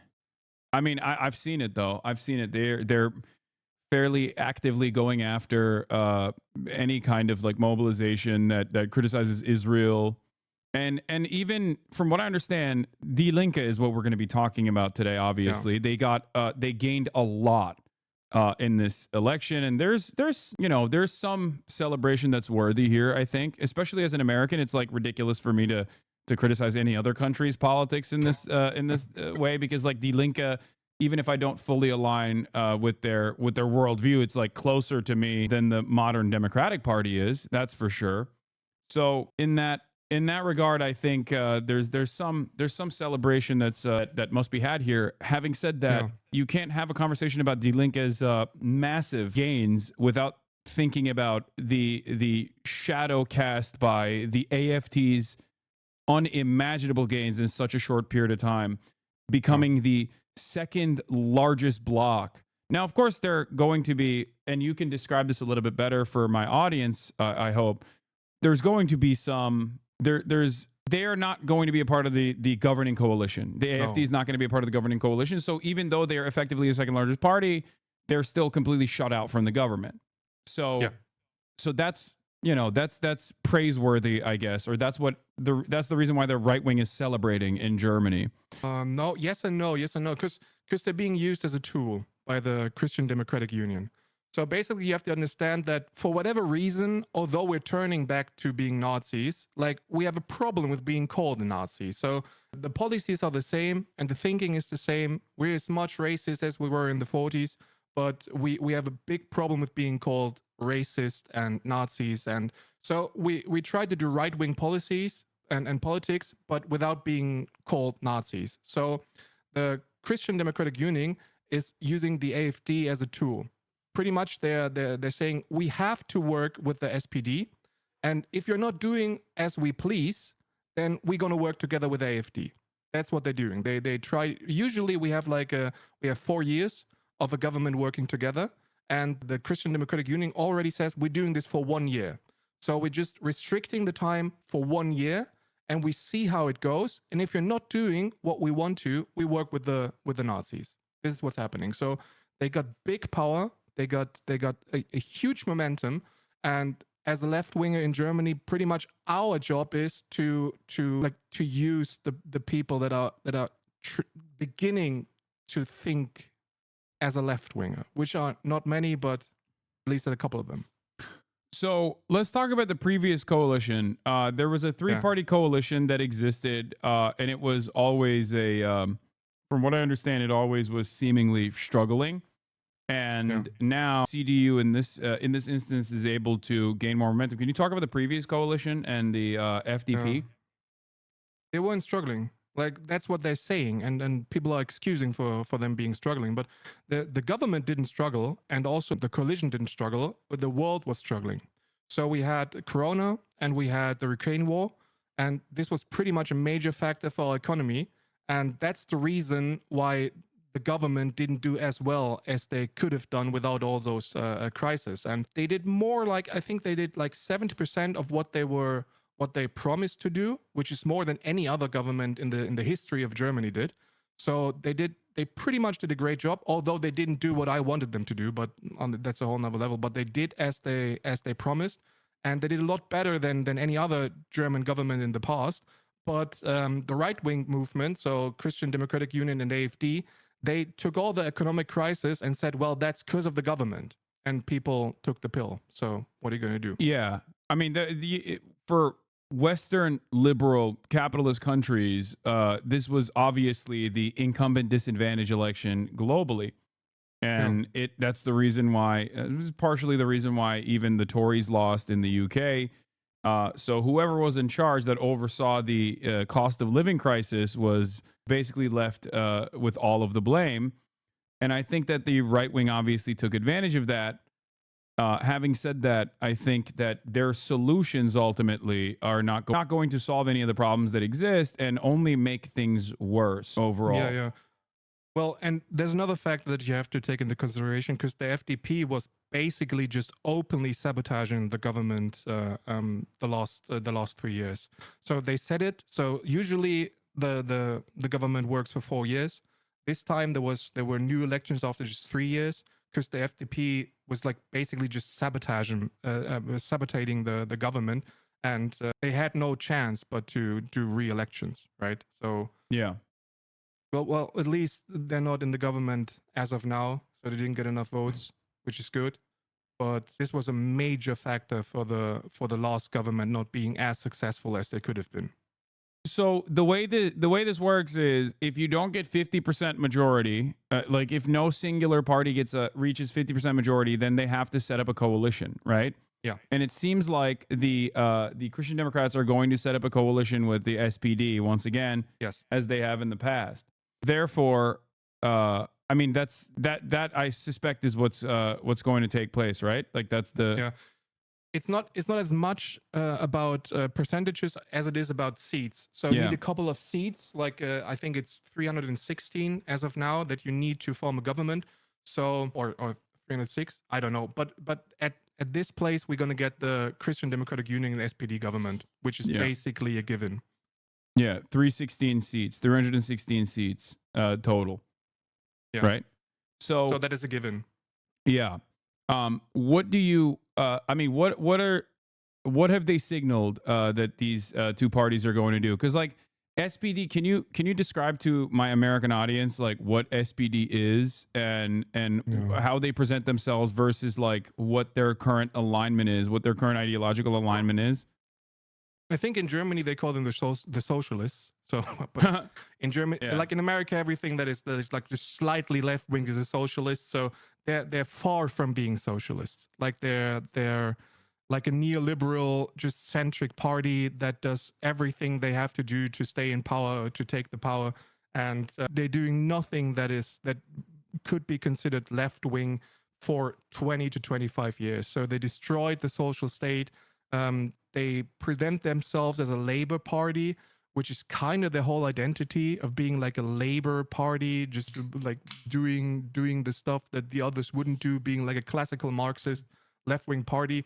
But they, like, ever since the KPD, so the Communist Party in Germany, split themselves from the SPD, there's not much of a socialist view left in the SPD. So the difference between SPD and CDU isn't as large as you'd think. So they pretty much do the same Eurocentric neoliberal politics, and they're great coalition partners. Like they work together for like 20 years, the last couple of years. I'm 36 years of age, and I can't imagine like SPD and CDU. It's basically the government. They're doing coalitions all the time for 20 years, and they're doing much the same. CDU says what has to be done, and SPD just like they do nothing.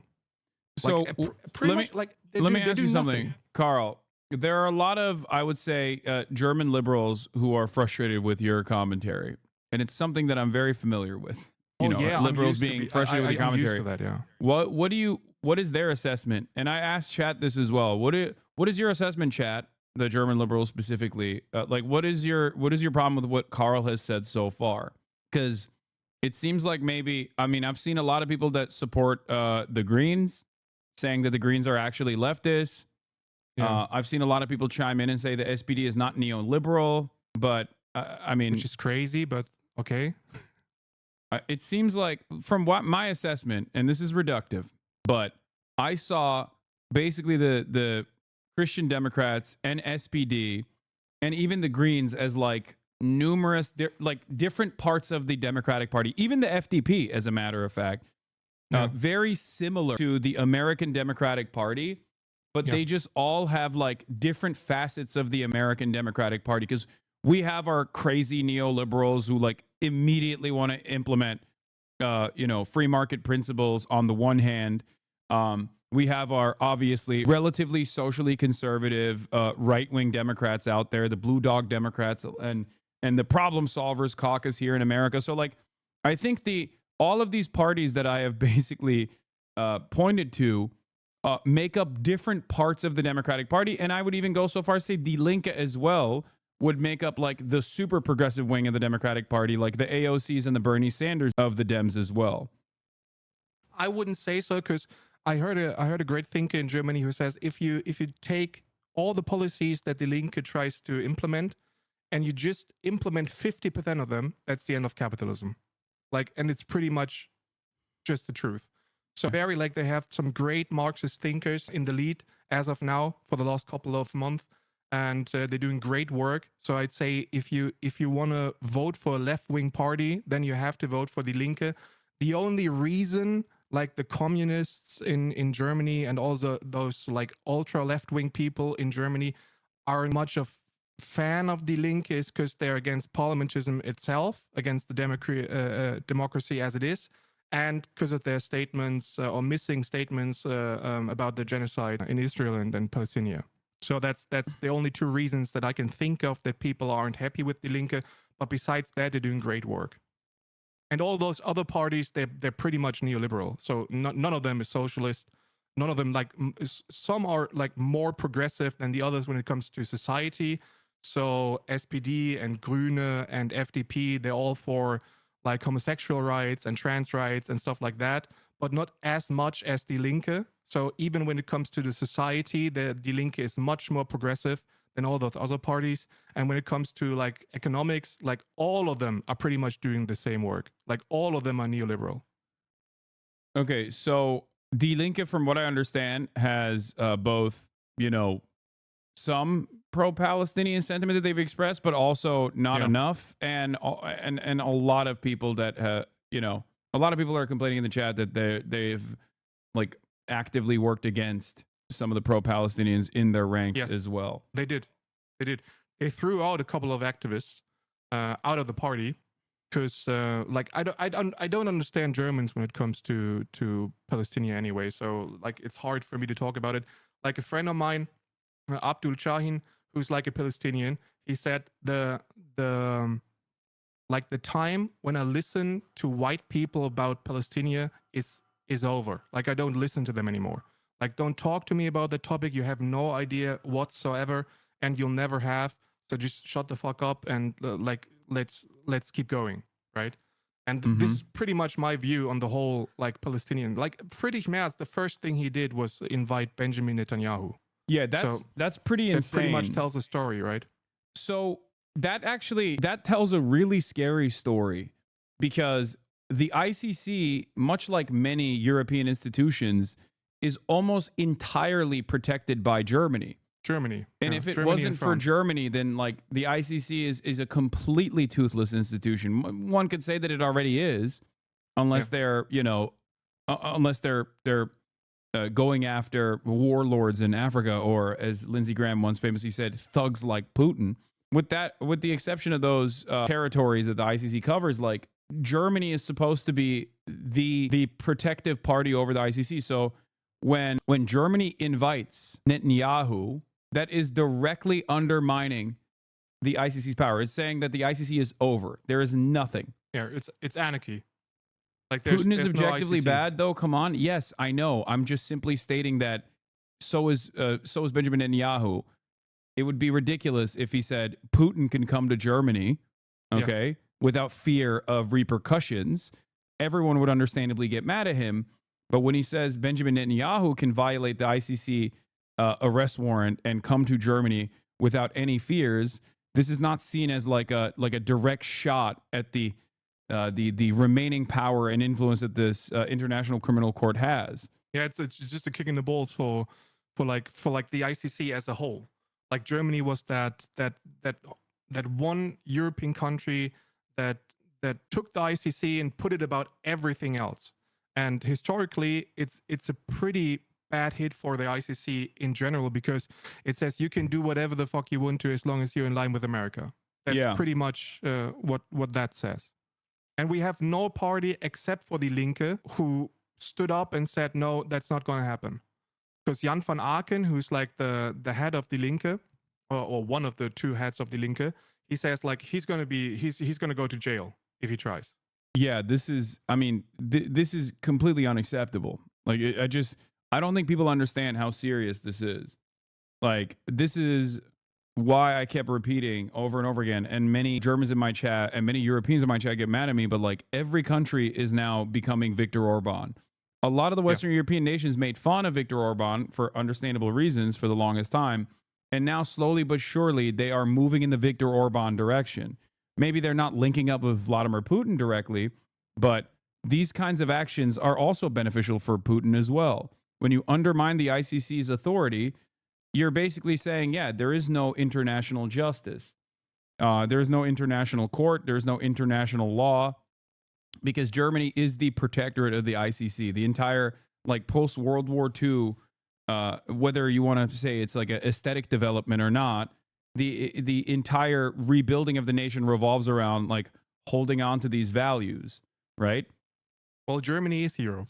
That's just pretty much as it is. Like if you talk about the European Union or Europe as a whole, you talk about Germany and France. That's pretty much it.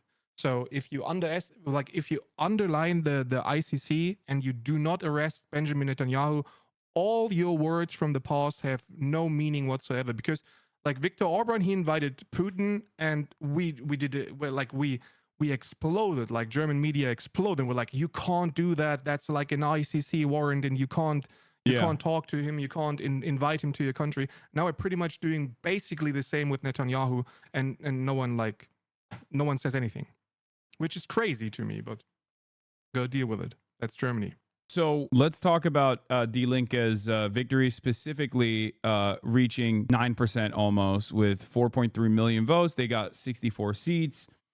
They were the most popular party under 18. They were the most popular party between 18 and 24, with the second most popular party, if I'm not mistaken, being AfD still, but I might be wrong about that. No, it's true. And that's still obviously, I mean, that's a good thing overall. What do you attribute to Die Linke's victories in this last election? Well, it was the focus. They focused on class war. So it was the first time in years. Like, I can't imagine a time where like a left-wing party in Germany did such a good, amazing focus on class war. They were talking about workers' right. They were talking about rents. They were talking about like food and beverage prices. Basically, just all economics. It was like you struggle and we have problems, and those problems are the money. You're missing money. We're going to get you the money, and we're going to get you the money from the rich people. That was basically everything they did, and they're like a strict anti-fascist polity, and that's the reason why they got almost 9%, which is great. Yeah. So I am a firm and committed believer that austerity is what has made Europe more reactionary. Austerity implemented by neoliberal parties, the undermining of social safety nets, and also the privatization of the already undermined social safety nets that make these services that were previously controlled by the government worse and worse overall. And in that anger and resentment, you created an environment that is perfectly captured by right-wing reactionary movements, blaming migrants, blaming gay people, engaging in culture wars and the like. So seeing a party actively combat that and then try to bring the conversation back to how the government can help you, especially when you have like some semblance of social safety nets and a defense of said things, is ultimately a good thing. But it's clear that compared to America, we have a great social security system. Like compared to America, like Germany is great. Like we're not as good as Scandinavian countries are, but we are a lot better than the US is doing. But we could do a lot better. So we're privatizing like the whole, like we're not buying houses, we're renting houses, which is the reason why capitalists profit from those house rent prices. And they go up and up and up and up by 40% the last 5 years, which is like the capitalists do what they always do. Like whenever there's a crisis, economic crisis like Corona or the Ukraine war, like people are expecting that the prices go up.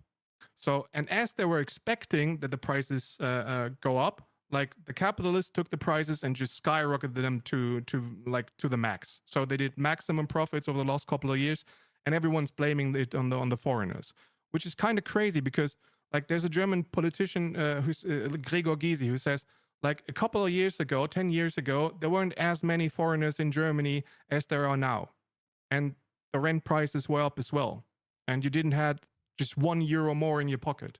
So how can the foreigners be responsible for the lack of money in your pocket? Which is a question that no one can answer. But like this is something that I talk about all the time. It's like, undocumented migrants are not your landlords. Your landlords are the ones who are raising the rents, and your politicians are the ones who are in the pockets of landlords who refuse to increase the housing supply. So that's a great way to communicate. I just seeing the rise of the AfD, though, are people actually listening? Especially considering that, you know, the CDU also still improved its stances, from what I understand.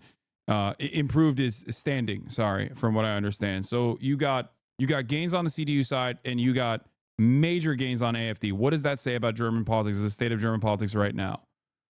Well, the German society is just like they buy the picture of the bad illegal immigrant who's responsible for the shit that's happening. So we got historically low crime rates in Germany. Like the crime rates aren't as high as like the media and the people are trying to tell the German people.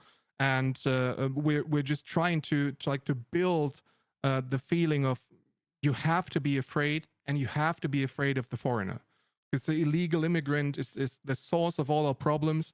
And if we get rid of them, if we get rid of the Muslims, like, it's not the foreigners, it's just like the non-white people, like, just say it as it is. It's just straight up racism. We do not have a problem with like Ukrainian people or with Polish people or with French people. We have a problem with like the Muslims, like the Turks, the Arabic countries. Like, we have a problem with those people.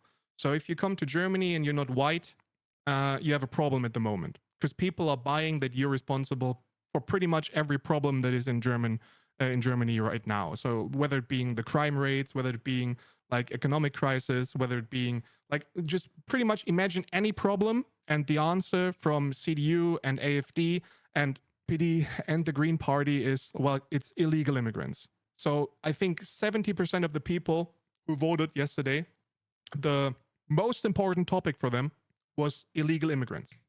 70%, which is crazy. In 2021, like climate justice and like war and corona and stuff like that was on our agenda. So those were the topics that you could win an election with. This year, it's illegal immigrants. So, and this is the reason why even the SPD and the Green Party focused on illegal immigrants and what we can do to get rid of the illegal immigrants, which is pretty much nothing, because, like, first and foremost, they're not illegal. Second of all, it's because of the Dublin Amendment. So Germany is in a pretty privileged position that if we hold European law, then we do not have any immigrants whatsoever. No one can enter Germany because we're in the middle of it and we have no border. So we have no European border, so no immigrant can enter Germany without breaking a law. So German politics at the moment are saying, like, we do not want any immigrants whatsoever. We just want the ones who work, which is like a classic capital argument. You're not looking at the human, you're looking at the resource. If you work, you're good. If you're not working, get the fuck out. Yeah. That's also an interesting position, because I guess like Germany's right wing also has this position, as opposed to, like, I would say the British right wing, whereas the British right wing and even Brexit was caused not only because of their version of the quote unquote refugee and Islam problem, but beyond that, they were very frustrated with like Polish migrants coming in, well, not even migrants, but like a Polish workforce coming in, which they perceived as like displacing the existing British labor pool. And I feel like in Germany, there's a difference where some of the right-wing parties still have a very like hardline approach, which is maybe born out of German history post-World War II, bringing in migrants specifically to work in German industry, Turks obviously being a major group here, where they just simply look at it with this cold approach where they're like, yeah, you can come in, you just have to work for much cheaper. Is the AfD's stance on this similar, or do they want to just eradicate all across the board, like no more migrants whatsoever? In public, yes. Like in public, like people like Alice Weidel, she's someone who's in public saying that we need immigrants, and as long as you're paying your taxes, doing your work, as long as you assimilate, you're fine and you have nothing to worry. But behind closed doors, like the AfD is run by Nazis, like just straight up literal Nazis, like the same the Hooker guy, right? That dude is like a straight up Nazi. Yeah, he is. Like he's a fascist, he's a Nazi in every way. Like he'd walk next to Hitler if he'd had a chance to. So the AfD is run by literal Nazis, but they trying to be like just like a mild liberal right-wing party. So we have no problem with foreigners in general. We have no problem with any race or any ethnicity or any religion in general. It's just the criminal ones, and it's the ones that are not working and destroying our social state. So in the 90s, we had some right-wing party, NPD, which is similar to NSDAP. It was a national party, Germany. And they realized that the German society is not ready for getting rid of all the foreigners. So they had to tell a story. And their story was that we have no problem with foreigners or immigrants, but we do have a problem with the criminal ones and the ones that are not working. And pretty much ever since, every right-wing party in Germany is doing the same story. Like, we're super liberal, like we're super friendly, like the world is our friend, but we have criminal ones and we have the non-working ones, and we have to get rid of them. So this is also the public state of the AfD. But behind closed doors, make no mistakes, the party is run by Nazis. Yeah. So what do you suspect is going to happen for the future of German politics? I can tell you what I suspect is happening, which is that whichever governing coalition exists, it's going to be very right-wing. It's going to basically try to take up as many of the, I guess, quote-unquote populist stances, like the right-wing nationalist stances that AfD has, and try to get ahead of the nationalists, like securing a governing coalition next time around. But in that process, that capitulation will normalize more and more right-wing positions, as it has already. And then people will say, okay, well, we don't want the diet thing. We want the real thing. Like, we want AfD. That's what my assessment is on this. And that's precisely what's happening in the UK with the reform movement, as well as people are immediately frustrated with the current Labour administration and after years and years of Tory austerity, the Labour administration has not really dramatically changed the direction of the British economy. So the reform movement is growing in the UK. And I think that the AfD will grow in Germany if left unchecked, if they don't actually change their policies. And I don't think they will. Yeah. What do you say to that? Well, Die Linke has an answer for that, which is called anti-fascist economies. So we need a strong social state. We need to solve the problems that the people are having, like lower the rents, lower the prices, lower everything that is like that the people are struggling with. And as long as the people are happy, fascists can't grow, which is pretty much a theory that goes around for a couple of years, and we're trying to do that. It's pretty hard because we're not doing any of this. So we're going to get rid of some foreigners, like the illegal immigrants will go, like a couple of thousand of them will be deported. I don't know where, but they're going to get deported. And wait, I thought they don't call it deportation, they call it remigration, I thought. Yeah, remigration is like it's deportation. Like, yeah, no, I know. I'm joking, but that is what, because like I feel like deportation in and of itself has a different meaning in the minds of Germans, at least for German history. So they actively, even the AfD will try to actively liberalize their reactionary sentiment here and say, no, we don't want deportations, we want remigration. Yeah, remigration is a huge scandal, because remigration is just like deportation, a word that Germans don't use. We call it, well, let's get them back home. So we're euphemizing everything that has to do with deportation, but it's deportation. Like, we're going to get them to prisons if we don't know where to put them. So it's deportation. Like, we're going to deport a couple of thousands of them, and no problem's going to get solved. So the people are still angry, and then the AfD is going to rise even more, in my opinion, because like the AfD is a party that can go even further than what the CDU and the SPD is doing right now. So right now we're talking about illegal immigrants. So, but where are you going to do if the illegal immigrants aren't in your country anymore? You go to the immigrants, right? Yeah. You take the illegal and you get rid of the word illegal, and you just take the immigrants, like the non-white people in Germany. So the AfD is gonna radicalize even more, or just take more of their already radicalized ideology to the public, and let's hope that the German population doesn't swallow that pill. Like, I'm hopeful, I'm motivated, because Die Linke is a really strong party, and I think that as of right now we have a huge left-wing movement in the German youth, so we can mobilize the people for class war and be a good solidarity force, and like just put some millions Germans on the streets. Like, Germans usually aren't protesting as much as they are in France or in America, but we got to get used to that, I guess.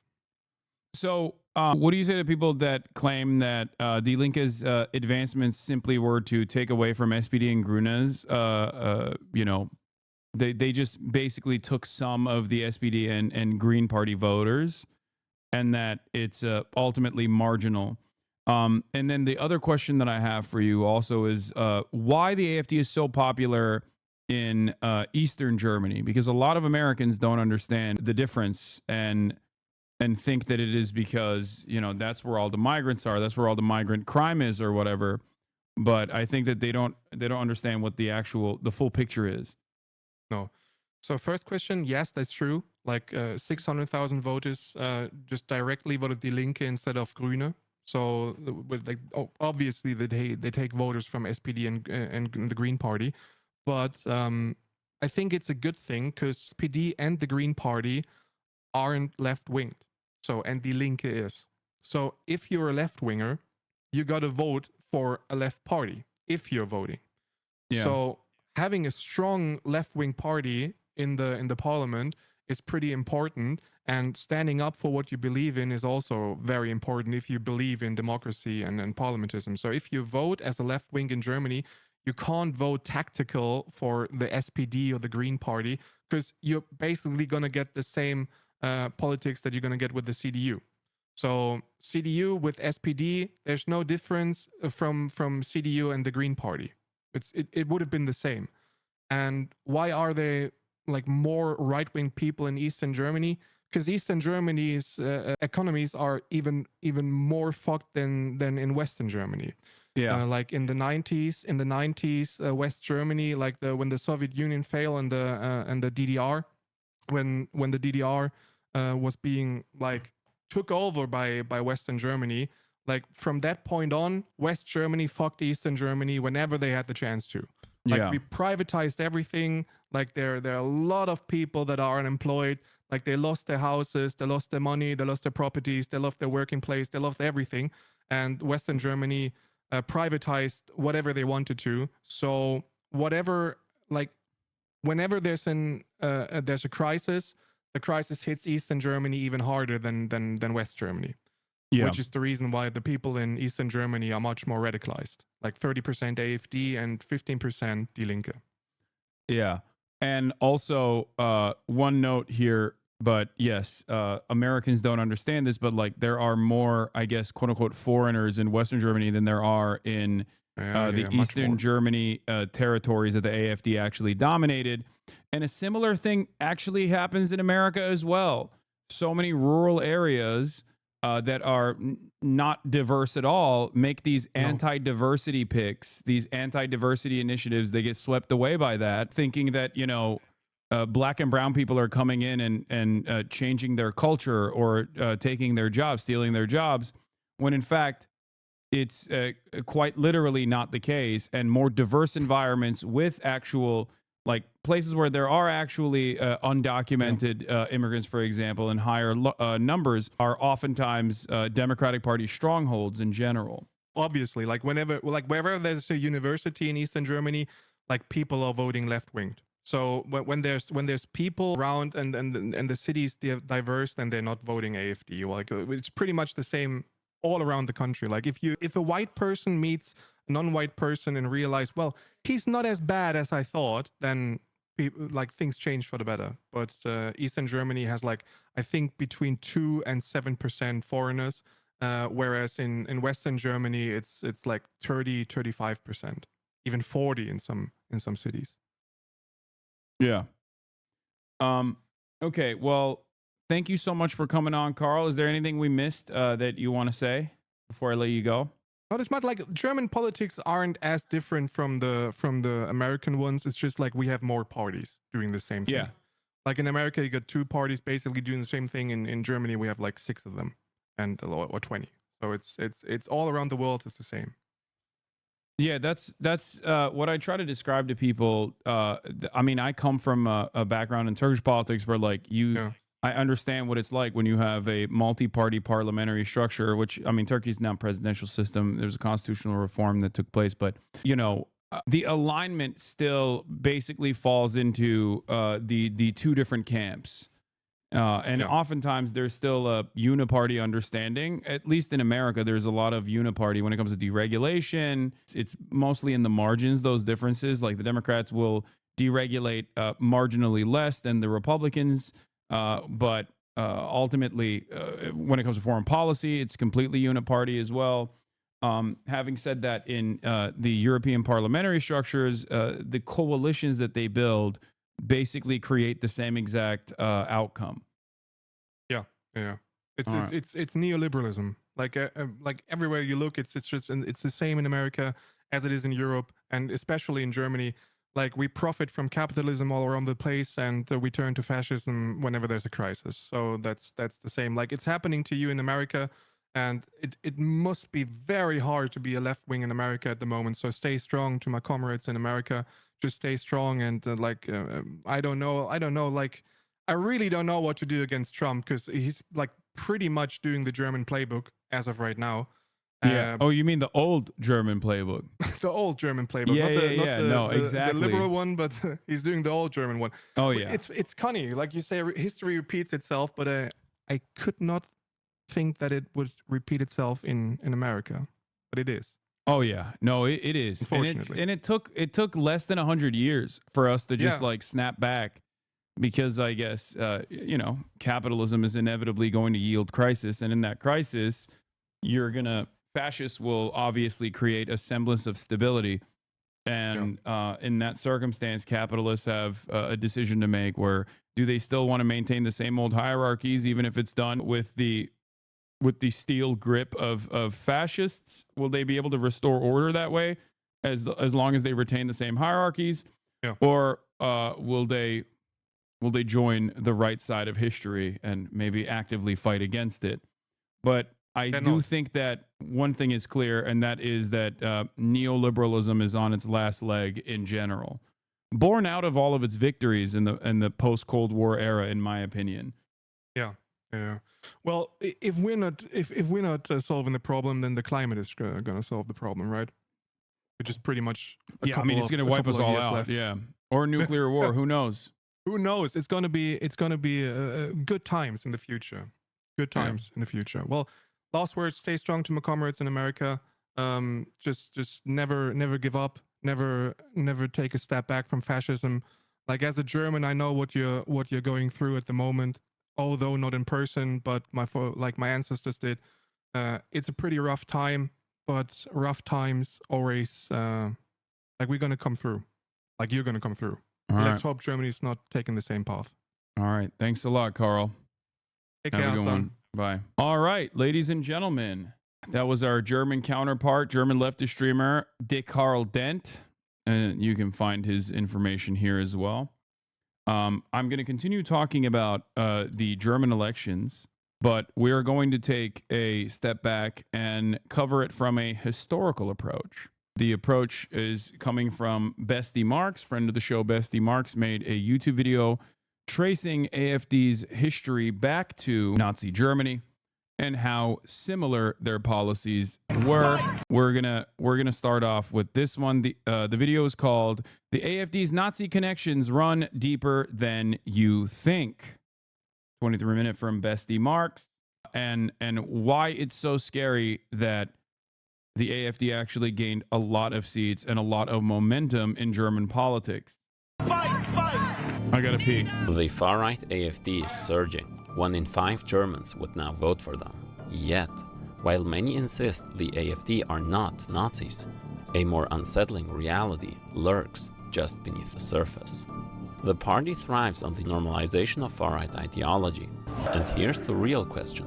Have the seemingly anti-fascist liberal parties, through their own policies on migration, economic equality and foreign intervention, helped create the very conditions that fuel the AfD's rise? Dass selbst ein Teil der Grünen inzwischen AfD-Position übernimmt, das nennen wir eine Zeitenwende. Today, we're breaking down the AfD's secret and not-so-secret connections to neo-Nazi structures, the role of mainstream politics in normalizing the far right, and why the AfD is only a symptom of something much deeper. Subscribe, hit the like button, and let's get into it. For starting, I want to say a massive thank you to all those who support the channel on Patreon. All the research and editing takes up a huge amount of time, and your contributions make a huge difference. Every new Patreon matters, so check out the link in the description if you want to support this type of work. Thank you. In 2023, The Spiegel magazine uncovered a secret strategy meeting hosted by the AfD's youth wing, Junge Alternative, short JA. The exact location of the meeting remained secret for a long time. The invitation only mentioned a general area. The guests arrived discreetly. In late February, just over 50 people gathered at Hofvrien in Uchte, Lower Saxony, to discuss the Roaring Twenties. One speaker was a certain Peter Steinborn, former leader of the youth wing of the neo-Nazi party called NPD. Another speaker was Dominik Asch, a JA leader who often wears a Thor's hammer around his neck, and who gave a lecture on meta-politics, in which he explains how to occupy the pre-political space to shift German discourse to the right. The AfD has been talking about this strategy openly for a long time. So why the secrecy? To understand, we must go back to the beginnings. The emergence of the AfD was a direct product of the international financial market crisis in 2010. Founded in 2013 by neoliberal economists and conservative elites, the AfD was initially a response to the euro crisis, much like other far-right, so-called Eurosceptic organizations in Europe. These so-called professors opposed the EU bailouts, not because they disagreed with the disastrous measures imposed on more dependent European countries, but because they wanted to protect German capital from weaker economies like Greece. But as global capitalism continued to unravel after the shock, the AfD adapted. By 2015, with the arrival of refugees fleeing imperialist wars, the party clearly had shifted gears, embracing a racist rhetoric to redirect working-class anger away from the ruling class.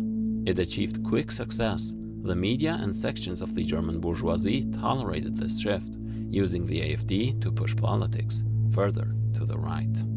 On March 25, 2010, Chancellor Angela Merkel said at an EU summit that she agreed to the first bailout package for Greece. The justification of her decision as "without alternative" became a widely used phrase and served as an inspiration for the name of the AfD. The emergence and growth of far-right politics reflects a broader crisis of hegemony. One historical example is, of course, the rise of the NSDAP during the hyperinflation in the 20s. These crises facilitate the bourgeoisie's... Kill yourself, you disgusting terrorist sympathizer. I hope you know that this is, probably going to get you a site-wide ban. I would urge against it. It's not something that I'm, unfamiliar with. A lot of people say this to me all the time. But, you have an 8-year-old account. You've been on this platform since 2017, and now you just have a site-wide ban, Kind of seems silly to do, don't you think? Like, why would you just burn an 8-year-old account? You've been on the platform for 8 years. To say something that I've heard a million times over, Pokimane, Gotchigasm. Are you going to stream after the 7-day ban? Or will you put less emphasis on Twitch after? I want to sub to you, but now I also don't want to support Twitch. Call Destiny. Imagine thinking supporting terrorism is less worse than posting a mean message. Well, the problem here is I don't actually support terrorism, but you did openly and foolishly say, kill yourself to a streamer. You must ask yourself why you are this angry and this resentful. Does he think you support Israel? I think maybe he is. Maybe he's confused. Maybe he thinks I'm in support of Israel. Yeah. All right. You just support Hamas. They get kisses from their hostages. Totally normal. I support Palestinian emancipation. If you want to make sure that Hamas doesn't exist, okay, then you have to end the occupation. It's pretty simple. Olive oil giveaway when, by the way, more important than this weird person? What do you mean olive oil giveaway? It's pretty simple. Do you support an end to the Israeli occupation? How does your psyche handle having vitriol directed to you every day, babe? I'm very used to it at this point. I mean, there's not really, I've heard everything. It's usually I don't really get any comments that are new or unique. I'm fairly desensitized to it. People never actually want to have a cordial disagreement or a constructive criticism directed in my way. They just immediately go, "You love terrorism. You're a fan of terrorism." It's pretty easy to, shrug that off. Anyway, let's continue. Blaming of minorities and the so-called far left for society's problems, directing anger away from the rich through constructing a narrative of national decline and racial purity. According to the Comintern or Italian communist Antonio Gramsci's analyses, fascism emerges as a response to the dominant ideology's failure to pacify the working class through peaceful means, requiring openly authoritarian tools to crush proletarian movements to preserve the capitalist order. Quote, "It became clear after the war that it was impossible for the Italian bourgeoisie to go on ruling with a democratic system. For now, there's no need of this. Bourgeois democratic respectability is still a requirement to gain mainstream support. The AfD figure that represents that is the woman at the head of the German far-right party." Alice Weidel, or as a tweet called her, lesbian wine mom Hitler, is the co-leader of the AfD and her party's chancellor candidate for the coming elections, and the most popular one in Germany. The former investment banker who lives in Switzerland presents herself as a champion of the ordinary people, ranting against the so-called global elites, undermining German nationhood, while working with the rich herself. Who else did that?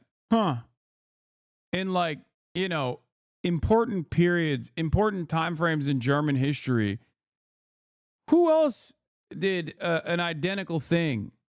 Or they would rally the troops and talk about the average German working class that was getting fucked over by groups that were undermining Germany from within, while also simultaneously working hand in glove with capital owners. In like the 30s, I can't seem to place my finger on it, but We've talked about the exact same hypocrisy regarding Giorgia Meloni. Another glaring bicycle bastard. What a name. Thank you for the 10 gift double subs. standard is her advocacy for traditional heterosexual relationships, despite being in a same-sex partnership with a Sri Lankan-born woman. Ich bin nicht queer, sondern ich bin mit einer Frau verheiratet, die ich seit 20 Jahren kenne. Wir haben 2 gemeinsame Kinder. On the topic of prison sentences for homosexuality, one AfD parliament member said we should do that in Germany too. But her main issue is, of course, immigration. Much like I just Googled this Hitler bloke. Not good. Yeah. Not good.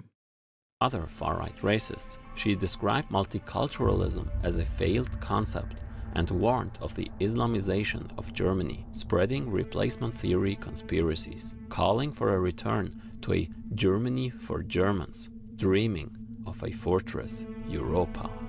The former co-leader of the party alongside Weidel stated, "We must close the borders and then endure the cruel images." On the topic of migration, AfD politicians have put out statements reminiscent of the most Hitlerite of Hitlerites. We must, of course, dispose of such people. The refugee doesn't care at which border, Greek or German, he dies. The whole development we are witnessing right now, the creation of a mixed peoples to erase national identities, and with that, the surrender of sovereignty to the EU, is simply unbearable. And with this guy, it gets especially ugly. I have a vision now. If things go well in Germany, we will eventually have a kind of... Guys, I'm going to be honest, the vibes with this AfD party are not great. And also quite similar to that previous politician that I was talking about, this Adolf guy. Also not great. Not good at all, it seems. Of apartheid state, like in South Africa back then, where whites just somehow keep the rest in check. Once we finally get there, we'll line them all up against the wall, dig a pit, throw them all in, and dump quicklime on top. Now, hearing the word deportation over and over again might seem almost normalized in the former Hitler country, because it is.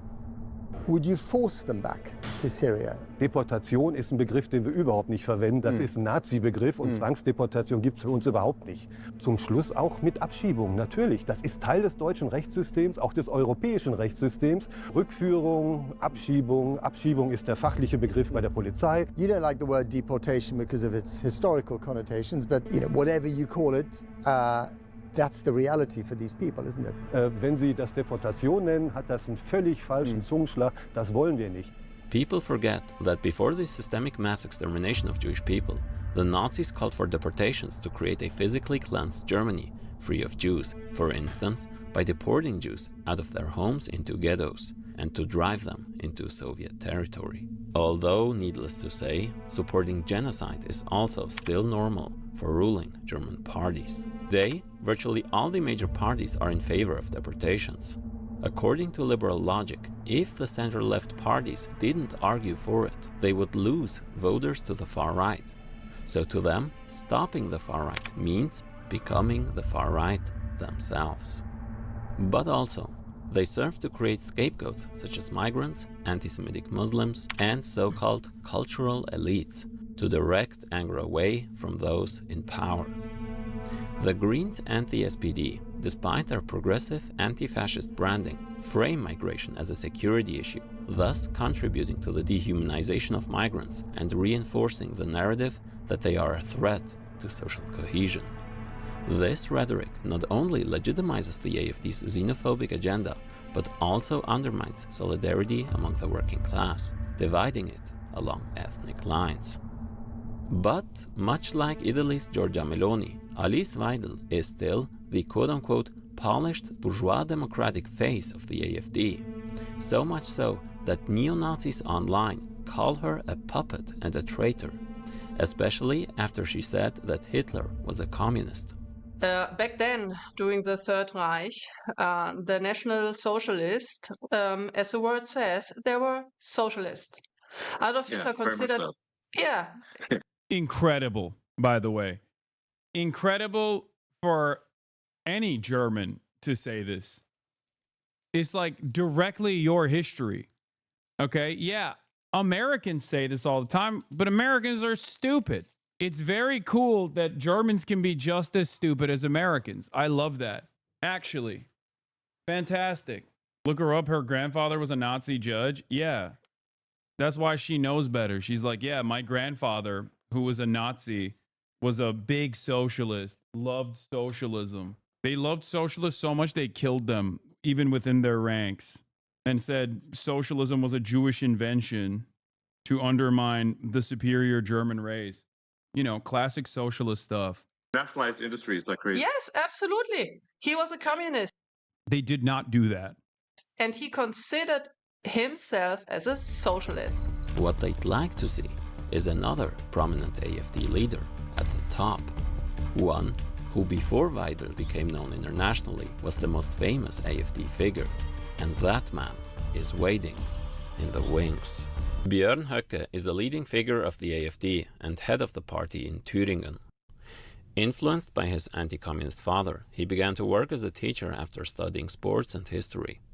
In an NPD magazine, it's pretty much confirmed that he wrote articles under the pseudonym Landolf Ladig, praising the ideas of the NPD, glorifying the Nazi regime, claiming that foreign powers have been envious of the Germans' discipline, and spoke of a revolution brought closer by self-amplifying crisis dynamics.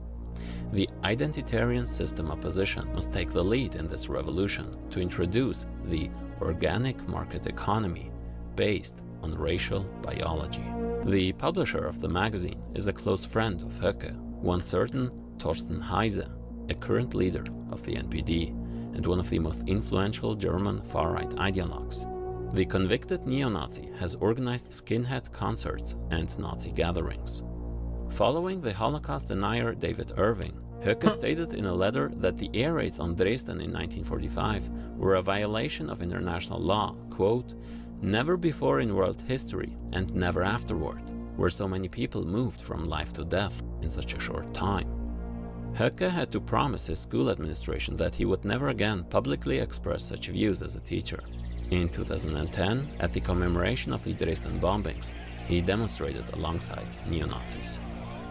According to a former student, Höcke, as a teacher, repeatedly praised the work of Psychology of the Masses by Gustave Le Bon and often spoke about charisma, told stories of his grandfather's meeting with Adolf Hitler, and described Hitler's incredibly blue eyes as a central element of the Führer cult. He was fascinated by Nordic mythology and regularly wore a Mjölnir pendant around his neck. 2 years later, he called the Holocaust Memorial in Berlin a monument of shame, invoked the idea of a reversal of history, demanding that Germany stop its culture of remembrance and reclaim its identity. In speeches, he refers to a 1,000-year Germany. I wonder what he's talking about. I'm a little confused. Like, what does he mean? A phrase that reminds of Hitler's concept of the 1,000-year Reich and uses Nazi concepts like Lebensraum. His 2018 book includes passages eerily similar to the works of SS figures. I am convinced that the Germans' longing for a historical figure who will one day heal the wounds in the nation, overcome the divisions and put things in order is deeply rooted in our souls. In 2019, media reports began revealing that Höcke attended secret far-right meetings where he discussed plans for remigration, a euphemism for ethnic cleansing, used by right-wing extremists.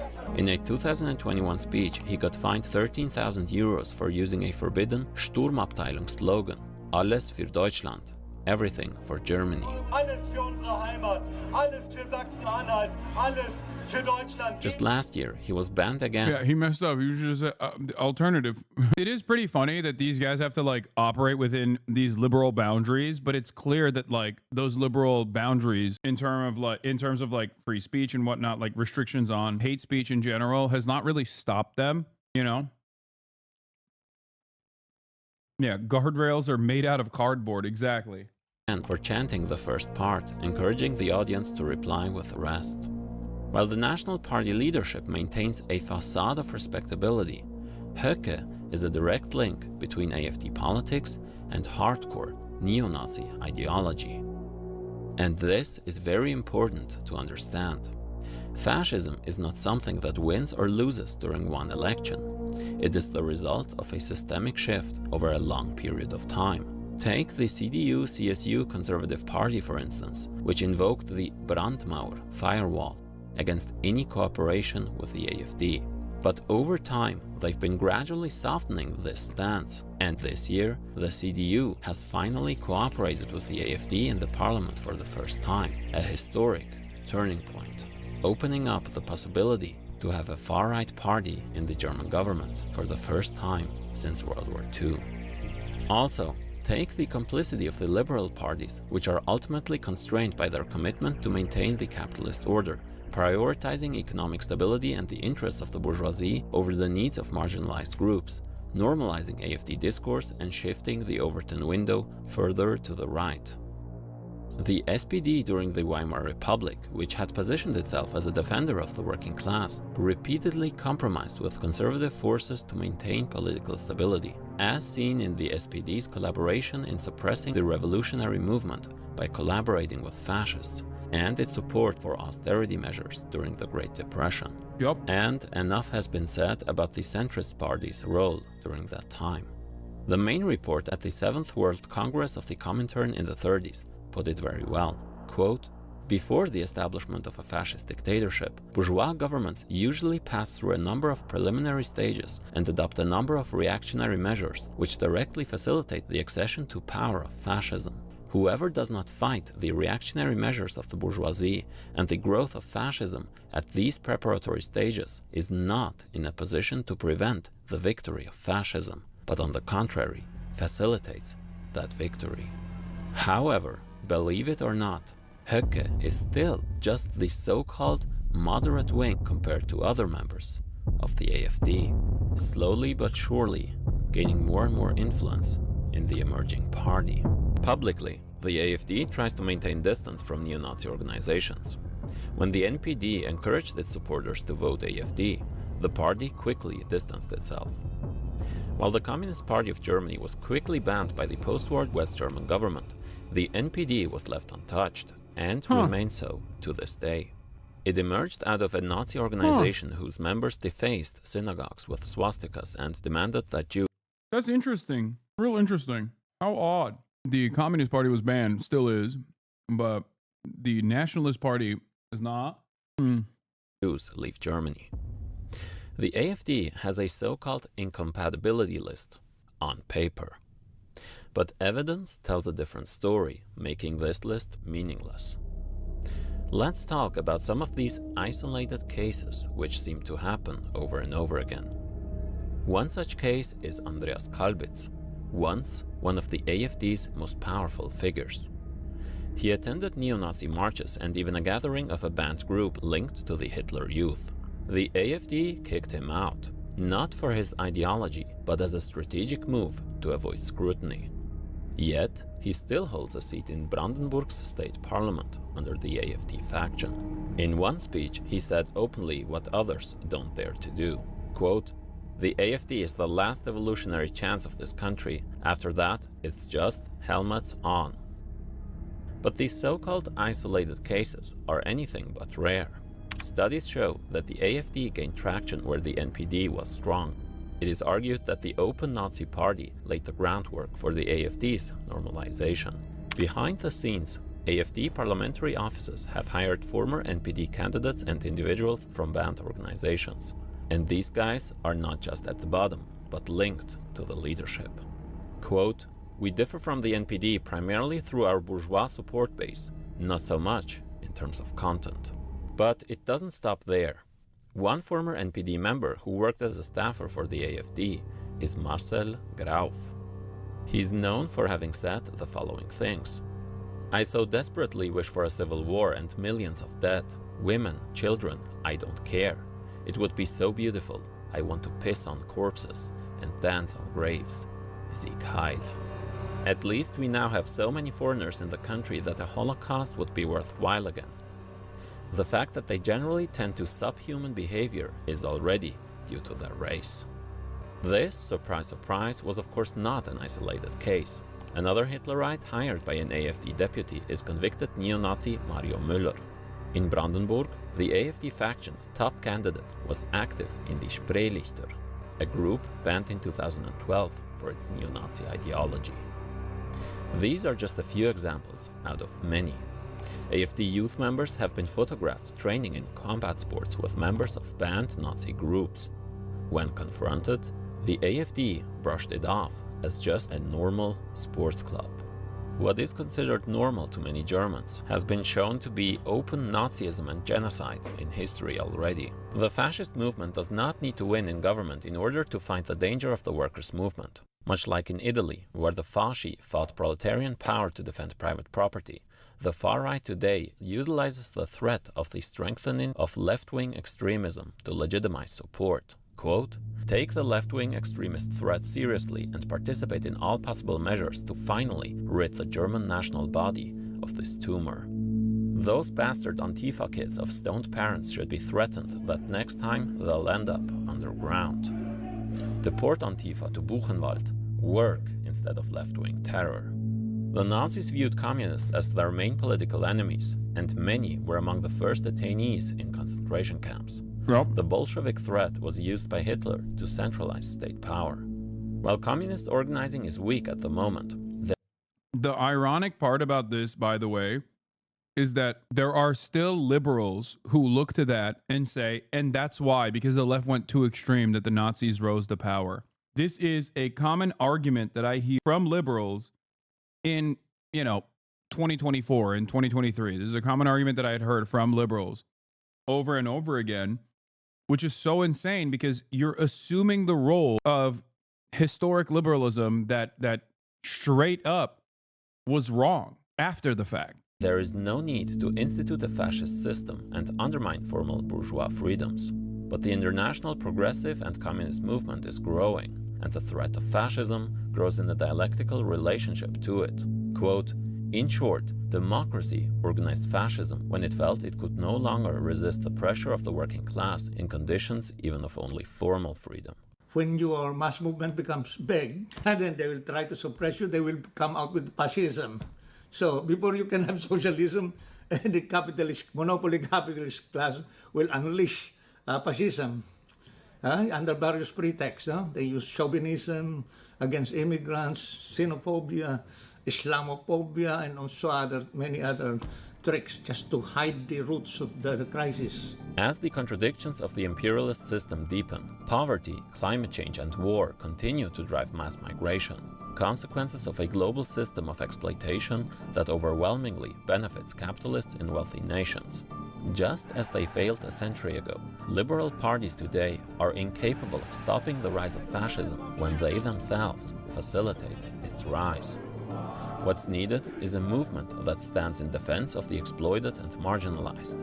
Fascism may not take full control in the immediate future, but it doesn't have to. The fascist movement is already growing, while the liberal capitalist order, just as it is right now, is more than enough of a catastrophe, destroying the planet, impoverishing the working class, and enabling genocide.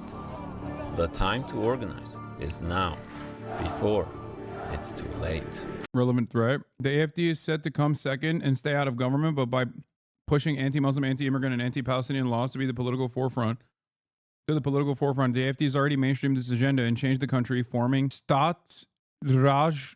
I can't say that. The right has pushed the boundaries of what is acceptable, manipulating Germany's culture of atonement into a commitment to defend Israel at all costs, no matter how extreme its actions. This proxy nationalism is defended by an unholy alliance of the right, left, and center.